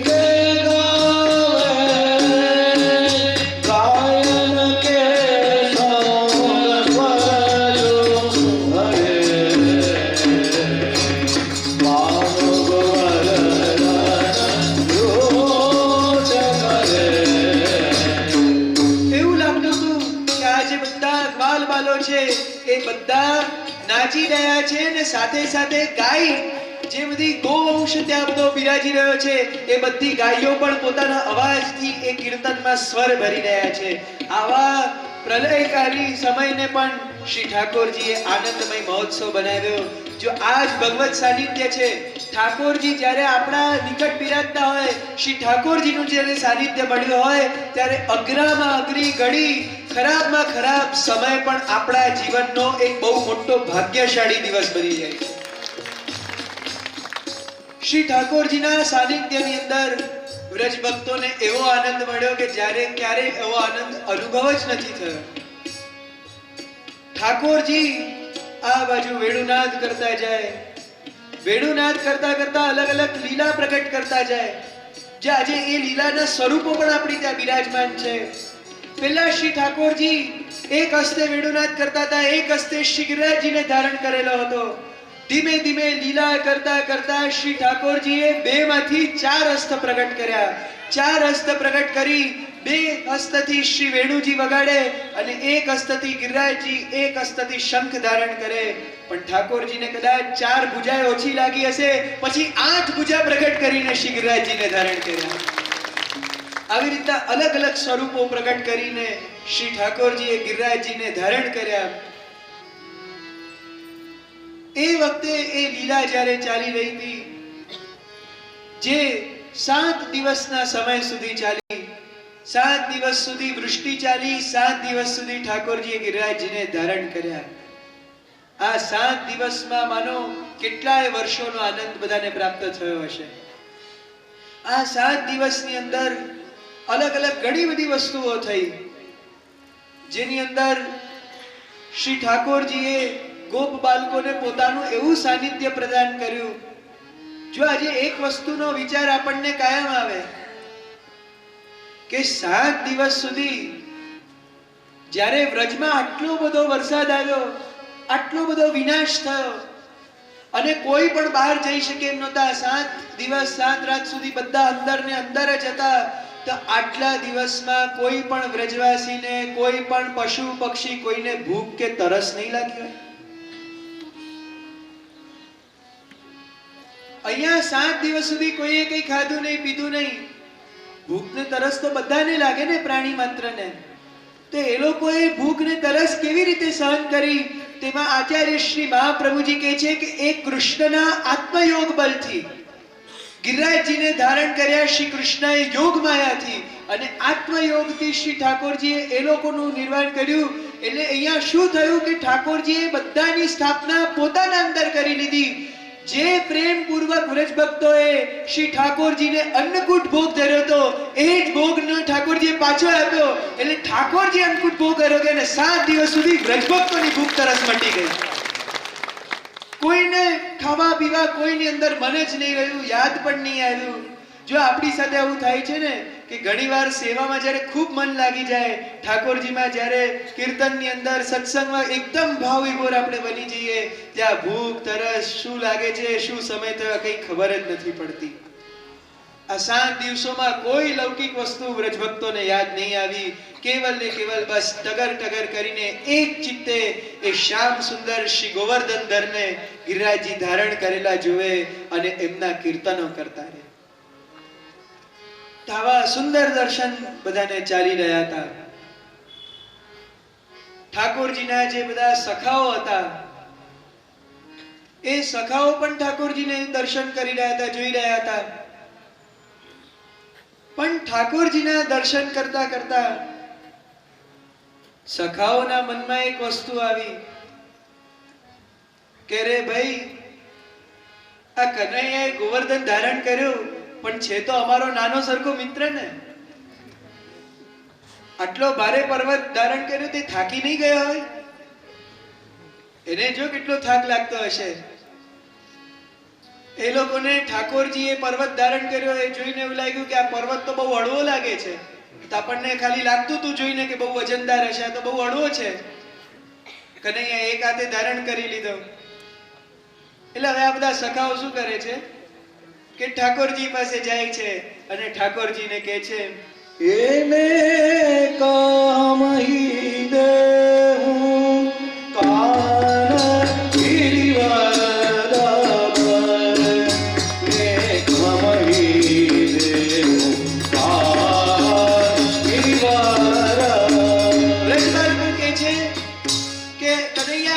કરો, હવે થોડીક વાર અમને ગિરિરાજજી આપી દો, હવે થોડીક વાર અમે ધારણ કરશું, તમે હવે આરામ કરો. રજભક્તોનો એટલો નિસ્વાર્થ ભાવ, એટલો નિર્દોષ પ્રેમ કે એમને આવા સમયમાં પણ શ્રી ઠાકોરજીના સુખનો વિચાર થતો હતો. તુમલીએ વળી વાર ભઈ હે દુઃખ ઉઠે કોમલ કર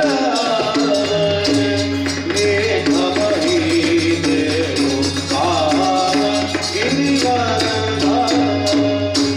અરે લાલન, તમે તો ક્યારના ગિરિરાજજીને ધારણ કર્યા છે અને તમારા કર કેવા છે, તમારા હસ્ત કેવા છે, એ તો કોમલ કોમલ માખણ જેવા છે. આવા કોમલ હસ્ત તો આ દબાઈને દુખી જાય, થાકી જશો તમે. આ ગિરિરાજજી છે એ બહુ વજનદાર છે. હવે થોડીક વાર છોડી દો. પછી શું કહે છે?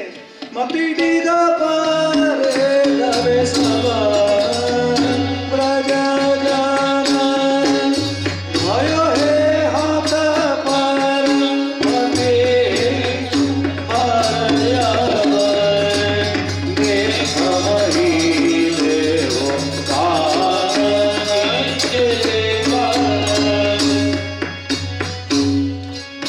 તબ कैसे वदन देख रे ताते जिया में बड़ो ही दया देख वही देवो कार गिरवर. એ સખાઓ કહે છે કે કનૈયા, અમને ગિરિરાજજી એટલા માટે આપી દો કે જો તમે થાકી ગયા અને તમારા હાથમાંથી ગિરિરાજજી ડગમગી ગયા ને અહીંયા પડી ગયા તો શું કરશું?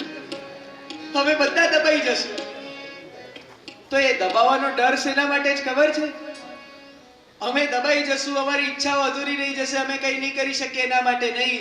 જો અમે દબાઈ ગયા, અમે જતા રહ્યા તો આખા જીવનભર આ જે આપનું સુંદર મુખ કમલ છે ક્યારે જોવા નહીં મળે. આપના દર્શન જતા રહેશે, એનું સૌભાગ્ય જતું રહેશે. એટલે અમારે આ જીવન જોઈએ છે. એટલે કૃપા કરી અને અમને આપી દો, નહીં તો આ ગિરિરાજજી ક્યારે પણ ડગીમગીને અમારા પર આવી જશે. એટલે ઠાકોરજી પણ મંદ મંદ મુસ્કાન કરવા લાગ્યા. जान सखन को वेद मोहन राय जान सखन को वेद मोहन राय देव नवाय तेरे पर अपनो कर नौदरास प्रभु उजाल तक गई नौदरास प्रभु उजाल तक गई तब से नागर देख वही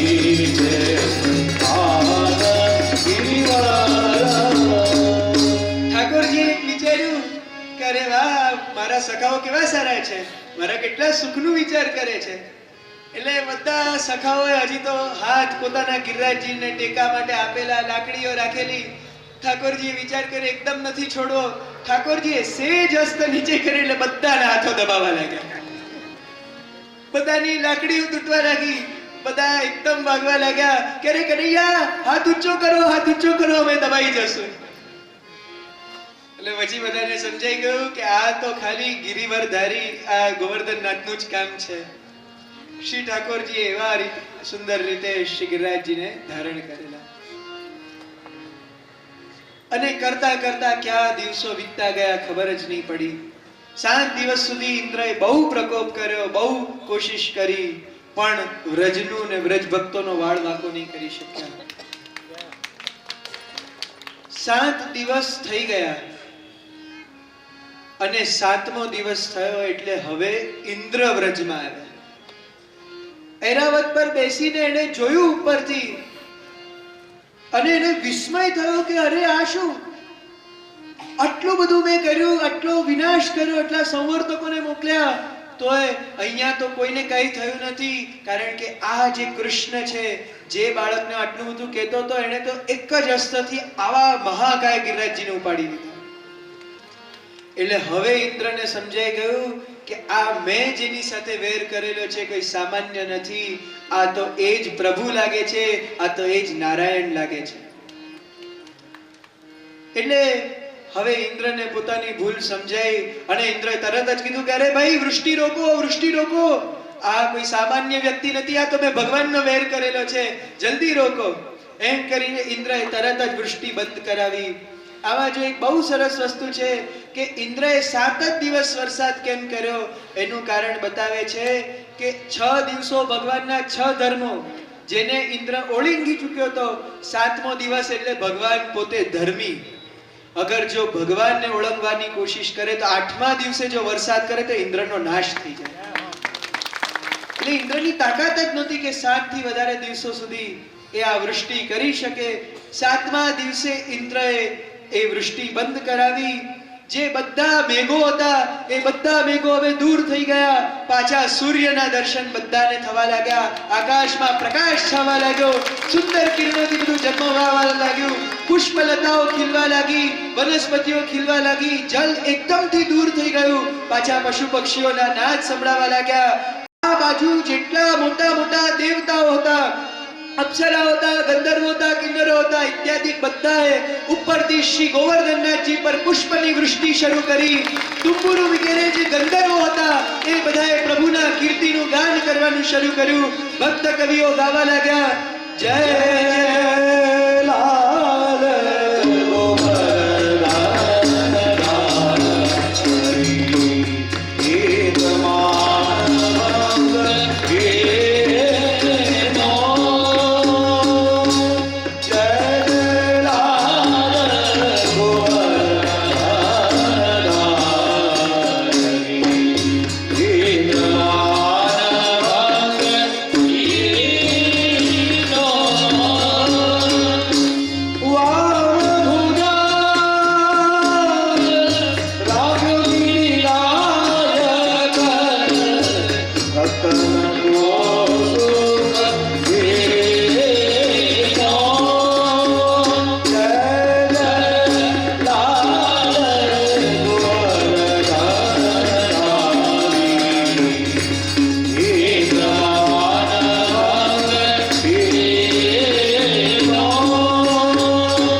એ સ્વરૂપ જેણે 7 દિવસ સુધી ભક્તોને એ પરમ સુખ આપ્યું છે.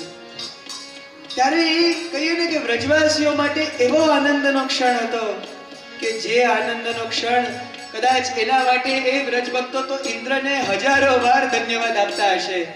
એ ઇન્દ્રના કારણે વ્રજ ભક્તો આટલા પ્રભુના નિકટ રહી શક્યા. આવી વિપત્તિઓ આવે ત્યારે આપણું પ્રભુથી સામીપ્ય વધે છે, ત્યારે આપણે ઠાકોરજીના કદાચ થોડા નજીક આવી શકીએ છીએ.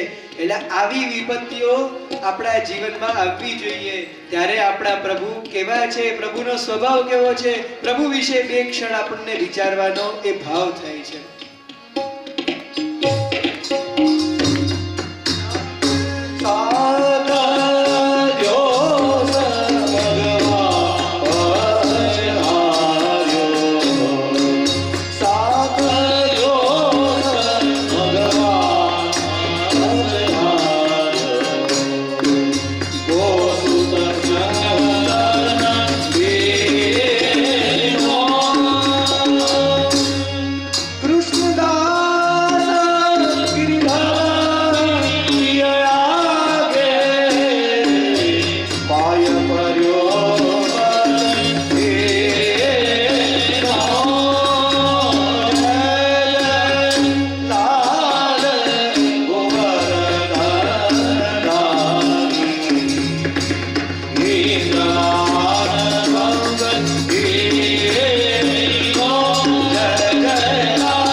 પ્રભુના એ કીર્તિનું ગાન કરવા લાગ્યા.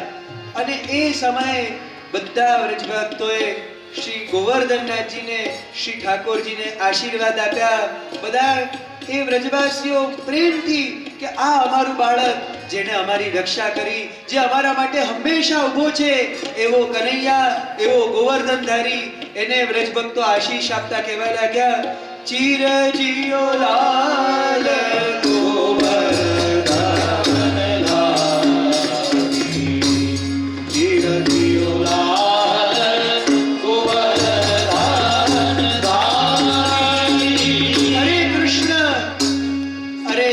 ધારણ કરેલા અમારા પ્રિય પુત્ર, તમે હજારો વર્ષ જીવો, તમે ચિરજીવો, લાંબા કાળ સુધી આવી રીતના સુખથી બિરાજો, આવો જ આનંદ કરતા રહો.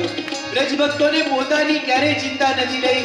એમને એ જ વસ્તુ હતી કે અમારા પ્રભુ કેવી રીતે બિરાજે છે, અમારા કનૈયાને કોઈ પરિશ્રમ ન થવો જોઈએ, બસ એ આનંદથી હંમેશા આવી રીતે યુગ યુગ સુધી રાજ કરવો જોઈએ.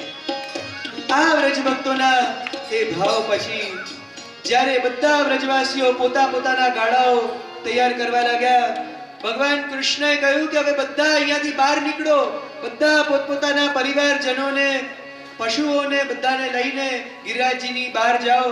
બધા લોકો ત્યાંથી બહાર નીકળ્યા અને અહીંયા શ્રી ઠાકોરજીએ હવે ધીમે ધીમે શ્રી ગિરિરાજજીને પધરાવવાની તૈયારી કરી.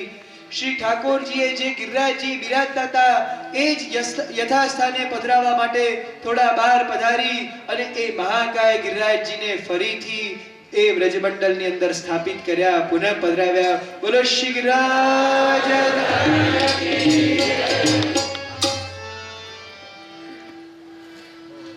ગોવર્ધન ધારણી ધર્યો મેરે વારે, ગોવર્ધન ધરણી ધર્યો મેરે વારે. ગિરિરાજજીને ધરણી ઉપર એટલે જમીન પર હવે પધરાવી દીધા અને પધરાવીને શ્રી ઠાકોરજી હવે વ્રજભક્તો સામે જુએ છે. બધા વ્રજભક્તો દોડતા દોડતા શ્રી ઠાકોરજી પાસે આવે છે. પેલા માતા યશોદાજી એ શ્રી ઠાકોરજીને એકદમ ગળે લગાડી લે છે. નંદ બાવા દાઉજી એકદમ બેટી પડે છે, કારણ કે આજે પ્રભુએ કાર્ય જેવું કર્યું છે. બધાને ખૂબ પ્રીતિ શ્રી ઠાકોરજી માટે થાય છે. એમાં એક બહુ બીજી સુંદર વસ્તુ આવે છે. વ્રજભક્તો આટલું બધું થયા પછી પણ શું કરે છે ખબર છે? આટલો ઠાકોરજી ગિરિરાજજીને ધારણ કરી રાખે છે 7 દિવસ સુધી, આટલા પણ હલ્યા વગર. એવા સમયમાં પણ આટલું બધું જાણ્યા પછી પણ વ્રજવાસીઓ શ્રી ઠાકોરજીને દહીંનું તિલક કરે છે. દહીંનું તિલક કેમ કરે છે? કે ભાઈ અમારા કનૈયાને કોઈ પણ વિઘ્નથી બચાવજો, અમારા કનૈયાને આવી કાળી નજરોથી બચાવજો, અમારા કનૈયાને આવી સમસ્યાઓથી બચાવજો. જે કનૈયાએ એમને 7 દિવસ સુધી બચાવ્યા દેવોના રાજા ઇન્દ્રથી, તો એ વ્રજવાસીઓનો હજી પ્રેમ ઓછો નથી થયો. જે હોય તે અમારા માટે તો અમારો આ કનૈયા જ રહેશે, અમારા લાલન જ રહેશે, કે જે અમારા પોતાનું બાળક છે. એટલે એ ભાવ એ લોકોનો ક્યારેય ઓછો નથી થયો. એ શ્રી ઠાકોરજીને બધાએ ખૂબ આશીર્વાદ આપ્યા અને આશીર્વાદ આપીને આ ગોવર્ધન લીલા ત્યાં પૂર્ણ થઈ. પણ તોય આવું આખા ગિરિરાજજીને ધારણ કર્યા આ એકાદ દિવસમાં ભૂલાઈ ખરું? આ તો વર્ષો વીતી જાય, યુગાંતરો વીતી જાય તોય કોઈ ભૂલી ન શકે. વ્રજવાસીઓના મનમાં એક જ વસ્તુ ચાલતી રહે કે આ ગિરિરાજજીને ધારણ કર્યા કેવી રીતે? એને પહેલા તો યશોદાજી આવીને પૂછે છે ઠાકોરજીને કે અરે બાલ ગોપાલ, તમે ગોવર્ધન ધારણ કેવી રીતે કર્યા? બાલ ગોપાલ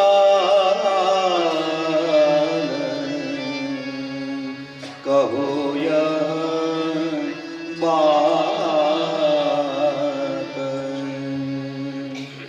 कैसे करा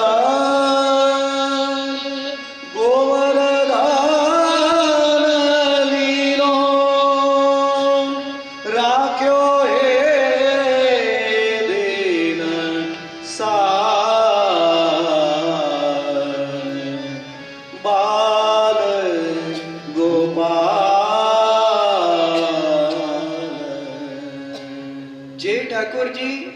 હજી તો તોતલી વાણીમાં બોલે છે, જે હજી તો હમણાં થોડા વર્ષ પહેલા ચાલતા શીખ્યા છે, હમણાં 5 વર્ષના થયા ત્યારથી તો નાના નાના વાછરડા ચરાવવા ગયા.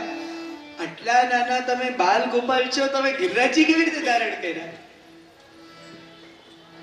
આવી રીતના મૈયાને જ્યારે પ્રશ્ન થાય છે, મૈયા જ્યારે પૂછે છે બાલ ગોપાલને, ત્યારે ઠાકોરજી શું કહે છે? मैया बोला या तो है ताके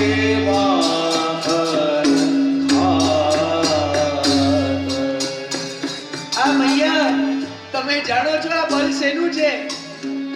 આ બલ કોઈ બીજાનું નથી, કોઈ દેવતા મને નથી આપી ગયા. આ તો રોજ હું તમારી ત્યાંનું માખણ ખાઉં છું ને એટલે મારી તાકાત આટલી વધી ગઈ છે. આવી તાકાત વધે ને આવું તમને બચાવી શકું ને એટલે જ હું રોજ માખણ ખાઉં છું. એટલે શ્રી ઠાકોરજીની એ યશ કીર્તિ એટલી બધી વધવા લાગી અને વ્રજવાસીઓ વિશે હવે એક જ ચર્ચાનો વિષય કે આ કૃષ્ણ કોણ છે. બધા વ્રજવાસીઓ એકવાર ભેગા થયા. 23 અધ્યાયથી પછી બધું વર્ણન આવે છે અને બધા સાથે મળીને હવે ચર્ચા કરવા લાગ્યા. નંદરાયજીની પાસે ગયા અને એ લોકોએ નંદરાયજીને પ્રશ્ન કર્યો કે નંદરાયજી, સાચું કહો, જે કૃષ્ણ છે એ તમારો લાલો છે? અમને લાગતું નથી કે આ કૃષ્ણ તમારો પુત્ર છે. વ્રજવાસીઓને બધાને ડાઉટ ગયો. આવો વિચાર કેમ આવ્યો? તો એ વ્રજવાસીઓ કહે છે કે અરે ભાઈ, એમના તમે લીલાઓને જો, એના કારનામાઓ જો, કે સાદા થોડી છે. આ એક નાના સરખા બાળકે હમણાં જ ગિરિરાજજીને નીચે પધરાવ્યા છે અને એ ગિરિરાજજી કેવા છે તેમાં કે છે મહાકાય ગોવર્ધન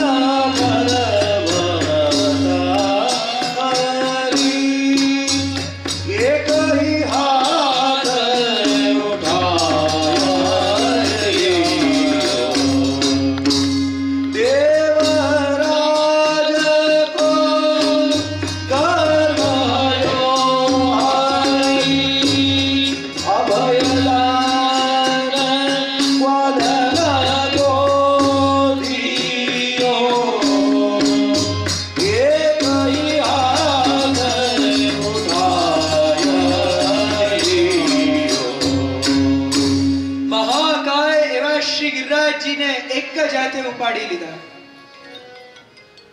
આ કોણ છે? જે દેવોનો રાજા છે એવો ઇન્દ્ર, જેનાથી બીજા દેવતાઓ ડરે, એનો ગર્વ અહીંયા વ્રજમંડળમાં બેઠા બેઠા દૂર કરી દીધો. આ તમારો પુત્ર તો નથી લાગતો. અને ખાલી ગોવર્ધનને ધારણ કરે એટલું થોડી છે. અરે આ બાલક તો જ્યારથી પ્રગટ થયો ત્યારથી નિત્ય આવી વસ્તુઓ કરે છે, નિત્ય આવા લીલાઓ કરે છે, નિત્ય આવા ખેલ કરે છે. જ્યારે આ તમારું બાળક ખાલી 6 જ દિવસનું હતું ત્યારે પૂતના જેવી મોટી રાક્ષસીનો વધ કરી નાખ્યો. યહ બાલક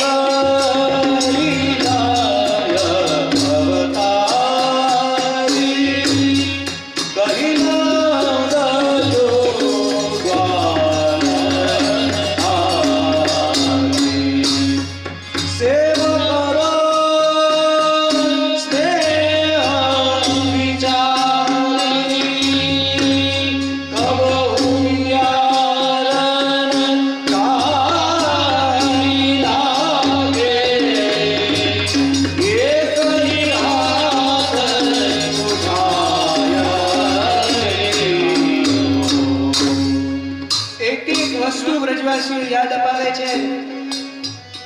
અરે નંદ બાબા, આ થોડાક મહિનાનો હતો અને જ્યારે શકટ એટલે ગાડાની નીચે એમને ખાલી સુડાવેલા ત્યારે એક લાથ મારીને આખું ગાડું ઉડાડી દીધું, આખું ગાડું ઊંધું પાડી દીધું. એ શકટનું ભંજન કર્યું. પછી થોડો મોટો થયો ત્યાં તૃણાવર્ત જેવો એક ભયંકર ચક્રવાત વાળો રાક્ષસ આવ્યો. એ રાક્ષસને ઉપર જઈ ગળું પકડીને એને ખતમ કરી નાખ્યો. આવા તૃણાવર્ત જેવા અસુરનો જેણે વધ કર્યો. આગળ ચાલતા ચાલતા જ્યારે આ બાલક વનમાં જવા લાગ્યો ત્યારે અલગ અલગ જ્યારે પેલા માખણ ચોરી વગેરે બધું કરવા લાગ્યો, ઘરે ઘરે જઈને બધાને સતાવતો, ત્યારે એની જે મૈયા છે એને ઉખલથી બાંધી દીધા. તો એકલા નાના સરખા બાળકે આખા ને આખા ઉખલને ખેંચી લીધો. યમલાર્જુનના વૃક્ષ વચ્ચે જ્યારે ફસાઈ ગયો ત્યારે બાળકે ખેંચીને 2 મોટા વૃક્ષ પાડી દીધા. આ શું તમને લાગે છે કોઈ સામાન્ય બાળક છે?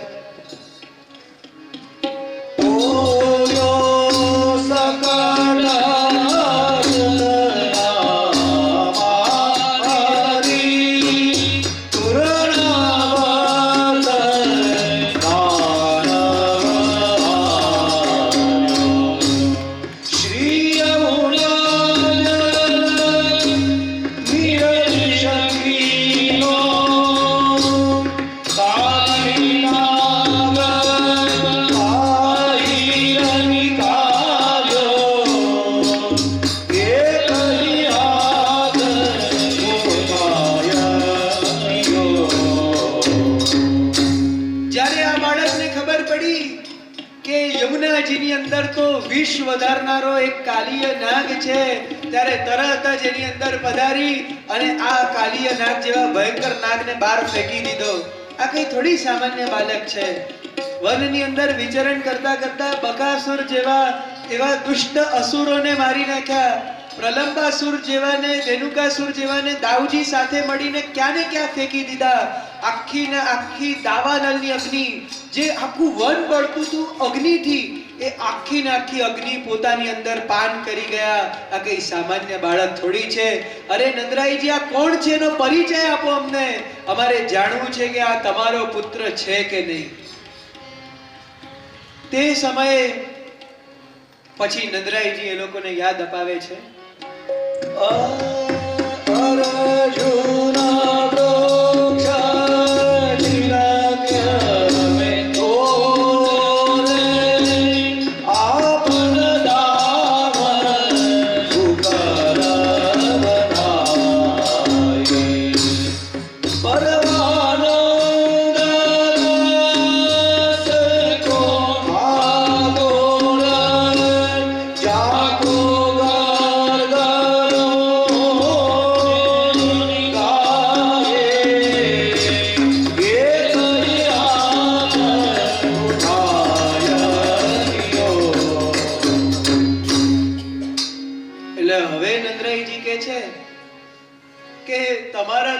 શંકા ખોટી તો નથી. મારો પુત્ર ચોક્કસ છે, પણ જ્યારે મેં ગર્ગાચાર્ય પાસેથી પૂછેલું કે આ કોણ છે, આ બાળક કોણ છે આવો અદ્ભુત, ત્યારે ગર્ગાચાર્યએ મને એવું કહેલું કે આ બાળક ખાલી આ યુગમાં નહીં પણ દરેક યુગમાં પ્રગટ થાય છે અને પાછો અલગ અલગ રંગથી પ્રગટ થાય છે. એટલે સતયુગમાં આ જ બાળક શ્વેત વર્ણનો, સફેદ રંગનો હતો. પછી આગળ ચાલતા જ્યારે ત્રેતા યુગ આવ્યો ત્યારે આ જ બાળક પીળા રંગનો હતો. પછી આગળ ચાલીને દ્વાપર યુગ આવ્યો ત્યારે આ બાળક લાલ રંગનો હતો. અત્યારે કલયુગ આવ્યો નથી, પણ કલયુગનો સંબંધ નજીક છે, એટલે ઇદાનીમ કૃષ્ણતાંગત, એટલે આ વખતે કૃષ્ણ વર્ણ થઈને જન્મ્યો છે. અને કૃષ્ણનો અર્થ એકદમ કાળો નથી. શ્રી મહાપ્રભુજી શું કહે છે કે જ્યારે એકદમ બપોરના સમયમાં સૂર્ય એકદમ ઉપર જ્યારે આવેલો હોય અને આપણે સૂર્યના દર્શન કરીને એમાં જે એક શ્યામ ભાગ આપણને દેખાય આંખની સામે, એ રંગ જેવો હતો એવા કૃષ્ણ શ્યામ છે. એવા રંગના વખતે જન્મ્યા છે. અને એમાં શ્રી મહાપ્રભુજી આગળ પણ સમજાવે છે કે આ અલગ અલગ રંગ, અલગ અલગ વર્ણના જે જન્મ્યા ને, એ 3 રામ રૂપે પ્રગટ થયા. જો 3 વાર રામ ને પછી આ 4થી વાર કૃષ્ણ, આનો એક રંગ જોઈ શકાય. 3 વાર રામ કેવી રીતે? તો પહેલી વાર જે સતયુગની અંદર પ્રગટ થયા એ રામ, જે જબદગ્નિને ત્યાં પ્રગટ થયા, જેમણે હાથમાં પરશુ ધારણ કર્યું, એટલે એમનું નામ પડ્યું પરશુરામ. નામ તો રામ જ હતું, પણ પરશુ ધારણ કરતા એટલે પરશુરામ થયા. પછી બીજી વાર ત્રેતા યુગની અંદર જે સમયે દશરથની ત્યાં આપ રઘુકુલની અંદર પ્રગટ થયા, ત્યારે આપ પ્રભુ શ્રી રામચંદ્રના સ્વરૂપમાં પ્રગટ થયા, એ બીજા રામ. અને ત્રીજી વાર દ્વાપર યુગમાં એ જે આપના મોટા ભ્રાતા એટલે પરમ શક્તિમાન સાક્ષાત સંકર્ષણનું સ્વરૂપ એવા ભક્ત વત્સલ પ્રભુ શ્રી દાઉજી એટલે બલરામ. આવી રીતના ત્રણ રામ સ્વરૂપે અને હવે ચોથા કૃષ્ણ સ્વરૂપે. તો આવી રીતના વારંવાર આપના આ પુત્રનું પ્રાકટ્ય થતું જ રહે છે. ભગવાન પણ પોતે કહે જ છે કે સંભવામી યુગે યુગે. દરેક યુગમાં ધર્મની સંસ્થાપના માટે પ્રભુ પ્રગટ થાય છે. એ ભગવાન એમના વિશે ઘણી બધી વસ્તુ કીધી ગર્ગાચાર્યજીએ. અને છેલ્લે એક વસ્તુ કીધી કે આ બાળકના તો કેટલાય હજારો નામ છે અને હજારો આના કર્મ છે. હું તો કેટલા કહી શકીશ, કારણ કે બીજા મારી સિવાય કોઈને ખબર નથી પડવાની, કોઈ સમજવાના પણ નથી. આ રહસ્ય તો ખાલી હું જ જાણું છું. એટલે નંદરાયજી કહે છે કે મને આનાથી વિશેષ કઈ ખબર નથી, પણ હા મને એટલું ખબર છે કે આ બાળક ક્યારેક વસુદેવજીનો પુત્ર રહેલો છે. જો ગર્ગાચાર્ય ચોખવટ નથી કરી, ગર્ગાચાર્યએ ખાલી એમને 50% વાત જ કીધી છે કે આ બાળક ક્યારેક વસુદેવજીનો પુત્ર રહ્યો છે. એટલે નંદરાયજીને તો થયું હશે કે પહેલા કોઈક જન્મમાં ઇત્યાદિમાં રહ્યો હશે, પણ એમને શું ખબર કે વસુદેવજીની ત્યાંથી જ સીધા એમની ત્યાં પધરાવ્યા છે. એટલે આ બધી વસ્તુઓ ત્યારે ગર્ગાચાર્યની નંદરાયજી કહે છે વ્રજવાસીઓને ખબર પડે છે કે આ કંઈક અલગ છે, પણ તોય ઠાકોરજીનું તો શું, વ્રજવાસીઓને ખબર પડી જાય કે હું ભગવાન છું તો લીલા કરવામાં આનંદ આવે ખરો. એટલે ઠાકોરજી 2 દિવસમાં ભૂલાવડાવી દે. ગમે તેટલા ગિરિરાજજીને ધાર્યા, ગમે તેટલા કાલીએ નાગ ઉપર નૃત્ય કર્યું હોય, બીજે દિવસે તો શ્રી ઠાકોરજી એમ ને એમ આટલા બધા અસુરોને માર્યા પછી પણ મેં હસ ભાગ્યો માય તે ભોજન દેરી મોય કર લખુટી લઈયો કયો યહ ક્યો દેવ તોય. પાછા જ્યારે ઘરમાં આવીને આમ તેમ કોઈ વાત કરે તો મૈયા લાકડી જ લેવાના છે. એટલે ઠાકોરજી ક્યારે ઈચ્છતા નથી કે આ ભક્તો મારા ઉપર એવો જે અત્યારે એમનો નિસ્વાર્થ પ્રેમ છે, જે પ્રેમમાં કોઈ કપટ નથી, એવો પ્રેમ છોડીને મને ભગવાનની જેમ ભજે. આવો આ વ્રજ ભક્તોનો અને શ્રી ઠાકોરજીનો સંબંધ છે. એટલે આ બધું થઈ જાય છે, બધા વ્રજવાસીઓની ચર્ચા થઈ જાય છે. ઠાકોરજી ગિરિરાજજીને નીચે પધરાવી દે છે. બધું પત્યા પછી સ્વર્ગથી દેવોના રાજા દેવોના ઇન્દ્ર પધારે છે. અને ઇન્દ્ર એકલા નથી આવતા, ઇન્દ્ર પોતે આવે છે, ઐરાવત હાથીને લાવે છે, પોતાના ગણોને લાવે છે, અને ખાસ એમાં ગાયોમાં શ્રેષ્ઠ સુરભીને પણ લાવે છે. આ બધા આવે છે અને શ્રી ઠાકોરજીને દંડવત કરે છે. શ્રી ઠાકોરજીને દંડવત કરીને હવે ઇન્દ્ર માફી માંગે છે. ઇન્દ્રનો જે પ્રકાશમાન મુકુટ જે એકદમ ઝગમગાતો હોય, કારણ કે સ્વર્ગના અધિપતિ દેવોના રાજા, એ આખો જે દેવોના રાજાનો મુકુટ છે હવે શ્રી ઠાકોરજીના ચરણારવિંદમાં આવે છે. શ્રી ઠાકોરજીને દંડવત કરે છે અને પોતાની ભૂલની ક્ષમા યાચના કરે છે. પછી આખી ઇન્દ્રની સ્તુતિ આવે છે કે વિશુદ્ધ સત્વમ તવ ધામ શાંતમ ઇત્યાદિ બધું. અત્યારે એ સ્તુતિ પર હું વિશેષ નથી જતો, કારણ કે નહીં તો સમયનો બહુ વધારે પેલું થઈ જશે. પરંતુ ખાસ ઇન્દ્રદેવ તો ત્યારે એ જ વાત કરે છે કે કૃપાનાથ કેટલો મોટો મૂઢ હું છું, કેટલું બધું મને અભિમાન આવી ગયું કે એ અભિમાન વચ્ચે હું આ જગતના પરમ સત્યને ભૂલી ગયો.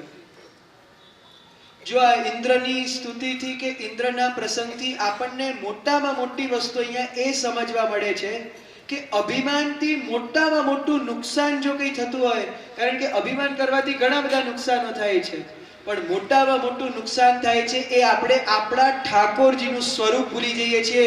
ઠાકોરજી ભૂલાઈ જાય છે, એનાથી મોટું અહિત અભિમાન આપણું કોઈ નથી કરી શકતું. ક્યાંક ઠાકોરજી માટે એ આપણો ભાવ નથી રહેતો. એટલે એ અભિમાનના કારણે એ ઇન્દ્ર પ્રભુનું સ્વરૂપ ભૂલી ગયા. હવે અહીંયા એક વિચાર આવે કે ઇન્દ્રને આવું અભિમાન આવ્યું કેમ? એટલે ઇન્દ્ર તો ભગવાનના ભક્ત છે. ઇન્દ્ર એક દેવ છે અને બધા દેવતાઓ છે એ તો સત્વ ગુણવાળા છે. તો ઇન્દ્રની આવી બુદ્ધિ કેવી રીતે બગડી?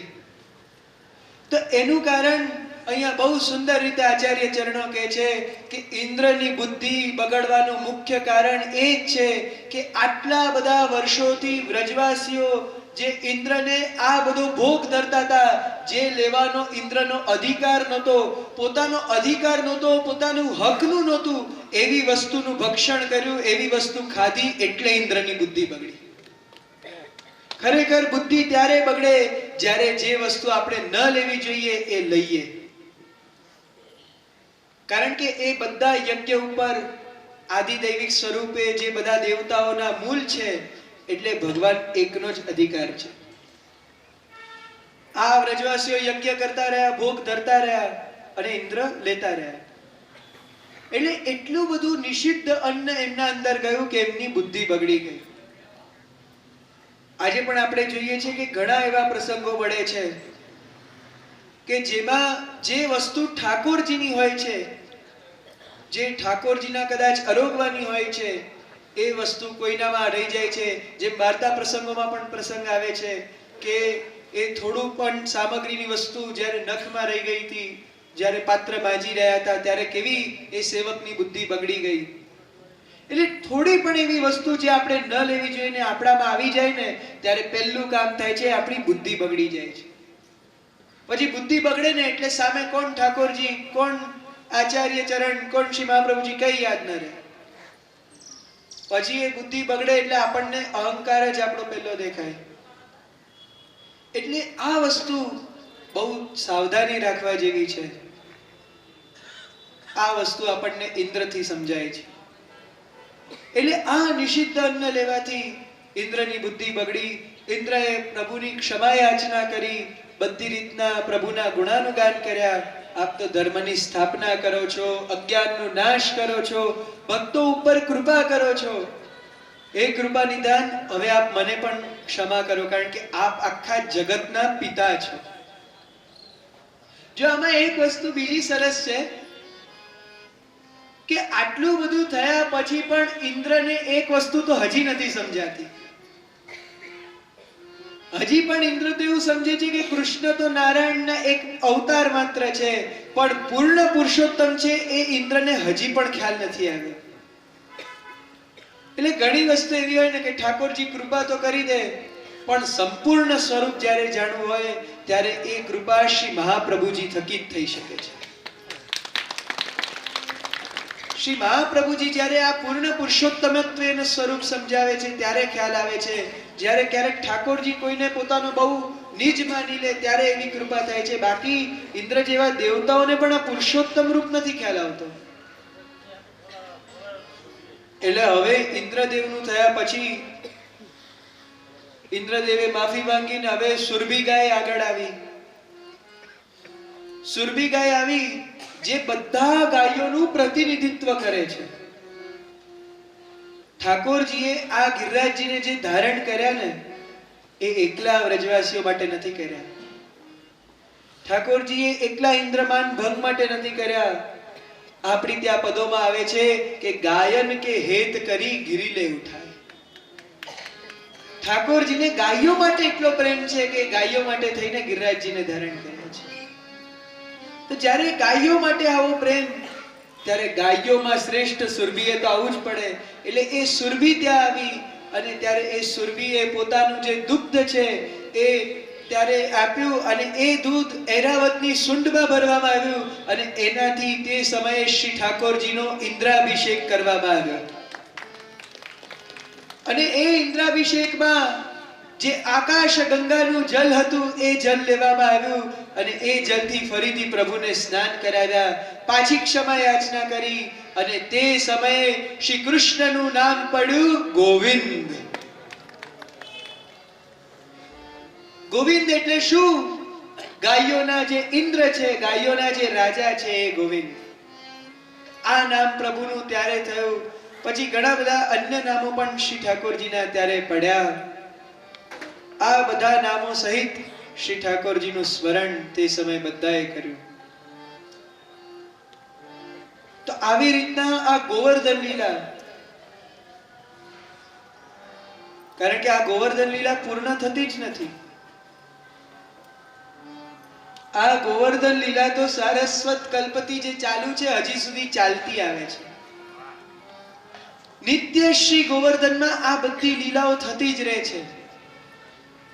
નિત્ય શ્રી ગોવર્ધનની અંદર આ બધો પ્રભુનો વિલાસ ચાલતો રહે છે. પ્રભુની આવી ક્રીડાઓ ચાલતી રહે છે. એ ગિરિરાજજીમાં જે સ્વરૂપ બિરાજતું હતું એ સ્વરૂપ આપણે જોયું કે અન્નકૂટના દિવસે પ્રગટ થયેલું. પણ પછીના સમયની અંદર એટલે આગળ ચાલતા ચાલતા જ્યારે ભગવાન શ્રી કૃષ્ણ પાછા સ્વધામ પધારી ગયા અને ગિરિરાજજીની અંદર ખાલી એક સ્વરૂપાત્મક અંદર જ બિરાજતા, બહાર પ્રગટ નહોતા બિરાજતા. તે સમયમાં વર્ષો વીતી ગયા પછી જ્યારે કલિકાલ આવ્યો ત્યારે આજથી 500 વર્ષ પહેલા જ્યારે શ્રી વલ્લભનું પ્રાકટ્ય થયું ત્યારે ગિરિરાજજીને ફરીથી એવો આનંદ થયો. એ ફરીથી ખૂબ શ્રી ગિરિરાજજી ઉત્સાહમાં આવી ગયા. શ્રી ગિરિરાજજીના એ આનંદનો વર્ણન આપણને વલ્લભાખ્યાનમાં પણ મળે છે. શ્રી ગિરિરાજજીને એટલો બધો આનંદ તે સમયે થાય છે. એ આનંદનું કારણ શું? કારણ કે સારસ્વત કલ્પમાં તો શ્રી ઠાકોરજી ગોકુલમાં પ્રગટ થયા હતા, ગિરિરાજજી ઉપર પ્રગટ નહોતા થયા. હવે 500 વર્ષ પછી જ્યારે શ્રી મહાપ્રભુજી અહીંયા પ્રગટ થયા છે, શ્રી મહાપ્રભુજી અહીંયા ગિરિરાજજી ઉપર પધારશે અને હવે આ ગિરિરાજજી ઉપરથી સાક્ષાત જે પુરુષોત્તમનું વર્ણન ગોવર્ધન લીલામાં આવે છે એ ગોવર્ધનધર એટલે શ્રીનાથજી બાવા હવે ગિરિરાજજીમાંથી પ્રગટ થવા જઈ રહ્યા છે. શ્રી ગોવર્ધન લીલાનો એક વિશેષ ભાગ એટલે શ્રી ગોવર્ધનનાથજીનું ગિરિરાજજી ઉપરથી પ્રાકટ્ય. અને આપણે ગાઈએ છીએ ને, ગિરિકંદરામાંથી પ્રગટ થયા આપ ગોવર્ધન નાથ રે, નંદ યશોમતી કેરા વ્રજ કે ગોવર્ધન રસિયા રે, મારે મન બસિયા વ્રજરા મધુર વન બસિયા રે.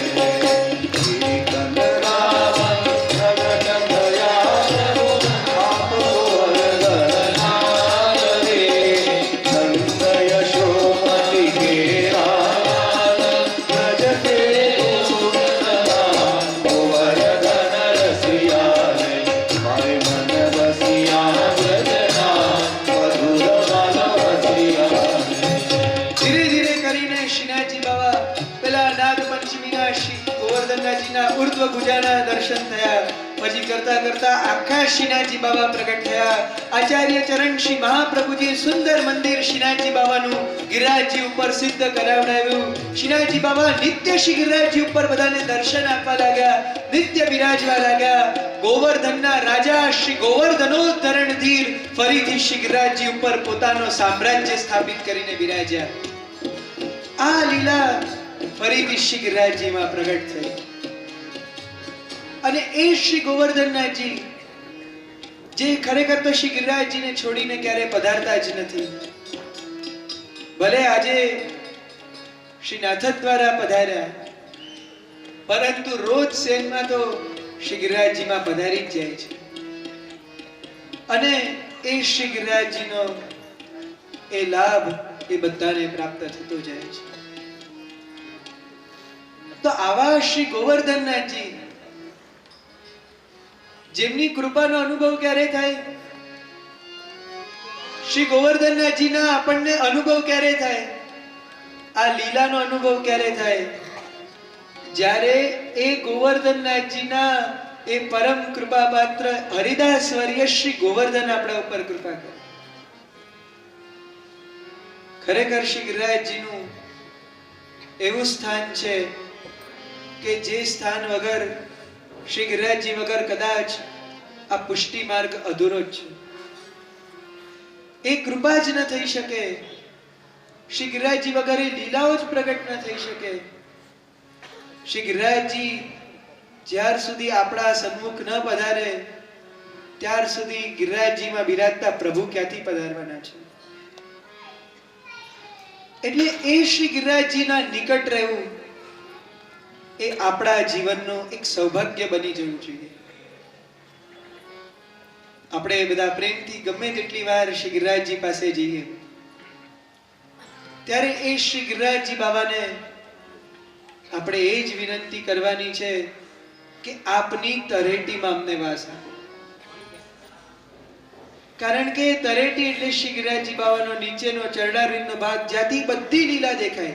એટલે તરેટીથી તરેટીની લીલા આવી જાય, પછી ત્યાંથી ઉપર કંદરાઓ પણ આવી જાય, ત્યાંથી ઉપર શિખરની લીલાઓ પણ આવી જાય. બધી વસ્તુ આપણે શ્રી ગિરિરાજજી બાબાના ચરણારવિંદમાં જો બેસીએ તો એક એક લીલાના પ્રત્યક્ષ દર્શન કરી શકીએ. બધી લીલા આપણી સામે પ્રગટ થાય. એ શ્રી ગિરિરાજ બાબા ખૂબ કૃપાળુ છે. આપણે બધા કહીએ છીએ ને, ગોવર્ધન કી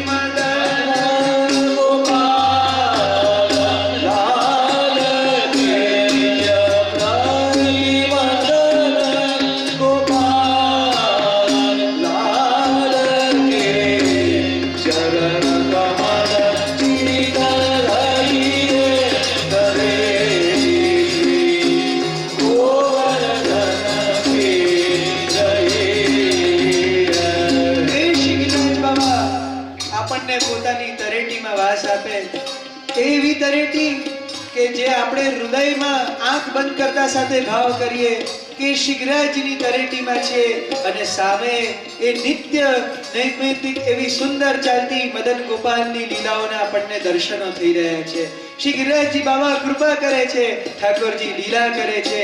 એક એક દર્શન શ્રી ગિરિરાજજી ઉપરના સુંદર શિલાના દર્શન, તપસ્ની શિલાના દર્શન, અલગ અલગ પૂંછડી કે લોઠાની લીલાઓના દર્શન, સિંદૂર શિલાના દર્શન, અલગ અલગ જે જે લીલાઓ ચાલે છે એના દર્શન પ્રગટ શ્રી ગિરિરાજજી બાબા આપણને કરાવે છે.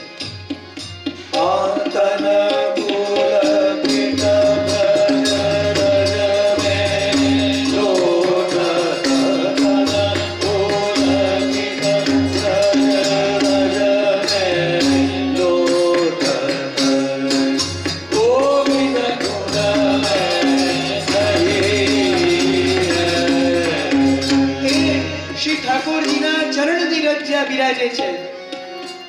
સાક્ષાત પુરુષોત્તમ પરબ્રહ્મ શ્રી કૃષ્ણ જે ચરણની રજ અહીંયા પધરાવીને ગયા છે, એ ચરણ રજમાં શ્રી ગિરિરાજજીની તરેટીમાં નિત્ય આપણે આળોટીએ. જે શ્રી ગોવિંદ કુંડ ઠાકોરજીએ પ્રગટ કરેલો, જો આ ગોવિંદ કુંડ પછી એવી રીતના સુરભી કુંડ જ્યાં આગળ ઇન્દ્રએ આવીને માફી માંગેલી, આ બધા શ્રી ગિરિરાજજીના સ્થાનો એવા છે કે જ્યાં આજે પણ આપણે એ લીલાઓને જો ભાવાત્મક રૂપે એનું ચિંતન કરીએ તો એ હૃદયમાં બિરાજે જ છે, એ હૃદયમાં પ્રગટ થાય છે. રસિક પ્રીતમ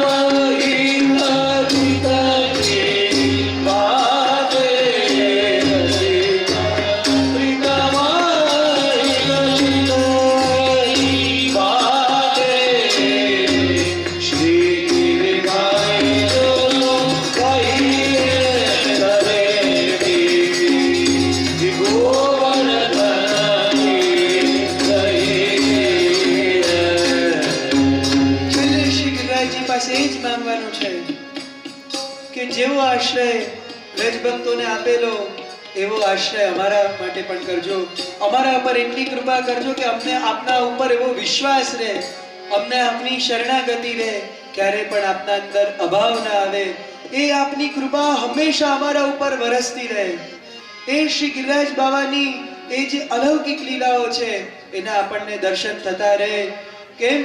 કારણ કે એ શ્રી ગિરિરાજના ધારી જે પ્રભુ છે, જેમ આપણે કહીએ છીએ ને કે ભક્તા વિલાસા ચરિતાનુસારી દુગ્ધાજીન ચૌર્ય નયશો વિસારી કુમારિતા આનંદિત ઘોષનારી મમ પ્રભુ શ્રી ગિરિરાજધારી. અમને એ વસ્તુનો હંમેશા ગૌરવ રહે, અમને એ વિશ્વાસ રહે કે મારું આ જગતમાં કોઈ પણ બીજું નથી, મારા પ્રભુ તો શ્રી ગિરિરાજધારી જ છે. એ અમારો ભાવ કાયમ રહે અને આપનામાં બસ દ્રઢ આશ્રય અમારો બનેલો રહે. શ્રી ગિરિરાજજીની તરેટીથી મનથી આપણે ક્યારે દૂર ન જઈએ, બસ આપણે એ જ ભાવના શ્રી ગિરિરાજ બાબાના ચરણારવિંદમાં કરવાની છે. એ શ્રી ગોવર્ધનને જ્યારે આપણે એમના દર્શન કરીએ ત્યારે આ બધી લીલાઓનું આપણે સ્મરણ કરવાનું છે. આજે આ તૃતીય દિવસ જેમાં શ્રી ગોવર્ધન લીલાનો આપણે ભાવ જાણવાનો પ્રયત્ન કર્યો એ હવે પૂર્ણ થઈ રહ્યો છે. બસ આ ગોવર્ધન લીલાના અંદર જે મુખ્ય સંદેશ શ્રી ઠાકોરજીનો છે એટલે જીવનમાં ક્યારે અન્યાશ્રય કે અવિશ્વાસ નહીં કરતા, બસ હંમેશા શ્રી ઠાકોરજીમાં એવો ભરોસો રાખજો, શ્રી વલ્લભમાં ભરોસો રાખજો, શ્રી ગિરિરાજજીમાં શ્રી અમનાજીમાં ભરોસો રાખજો. ચોક્કસ આપણા જીવનમાં એ જ સૂર્ય બનીને આપણા જીવનને પ્રકાશિત કરશે. બોલો શ્રી ગિરિરાજ ધરણી આચાર્ય શ્રી મહાપ્રભુજી કી જય. તો આપણા આ ગોવર્ધન લીલા વ્યાખ્યાનને આજના દિવસે હું શ્રી ગિરિરાજજી, શ્રી ગોવર્ધનનાથજી અને સેવ્ય શ્રી મુરલીધરજી, શ્રી મદન મોહન પ્રભુના યુગલ ચરણારવિંદમાં આજે સમર્પણ કરું છું. શ્રી કૃષ્ણાર્પણમસ્તુ.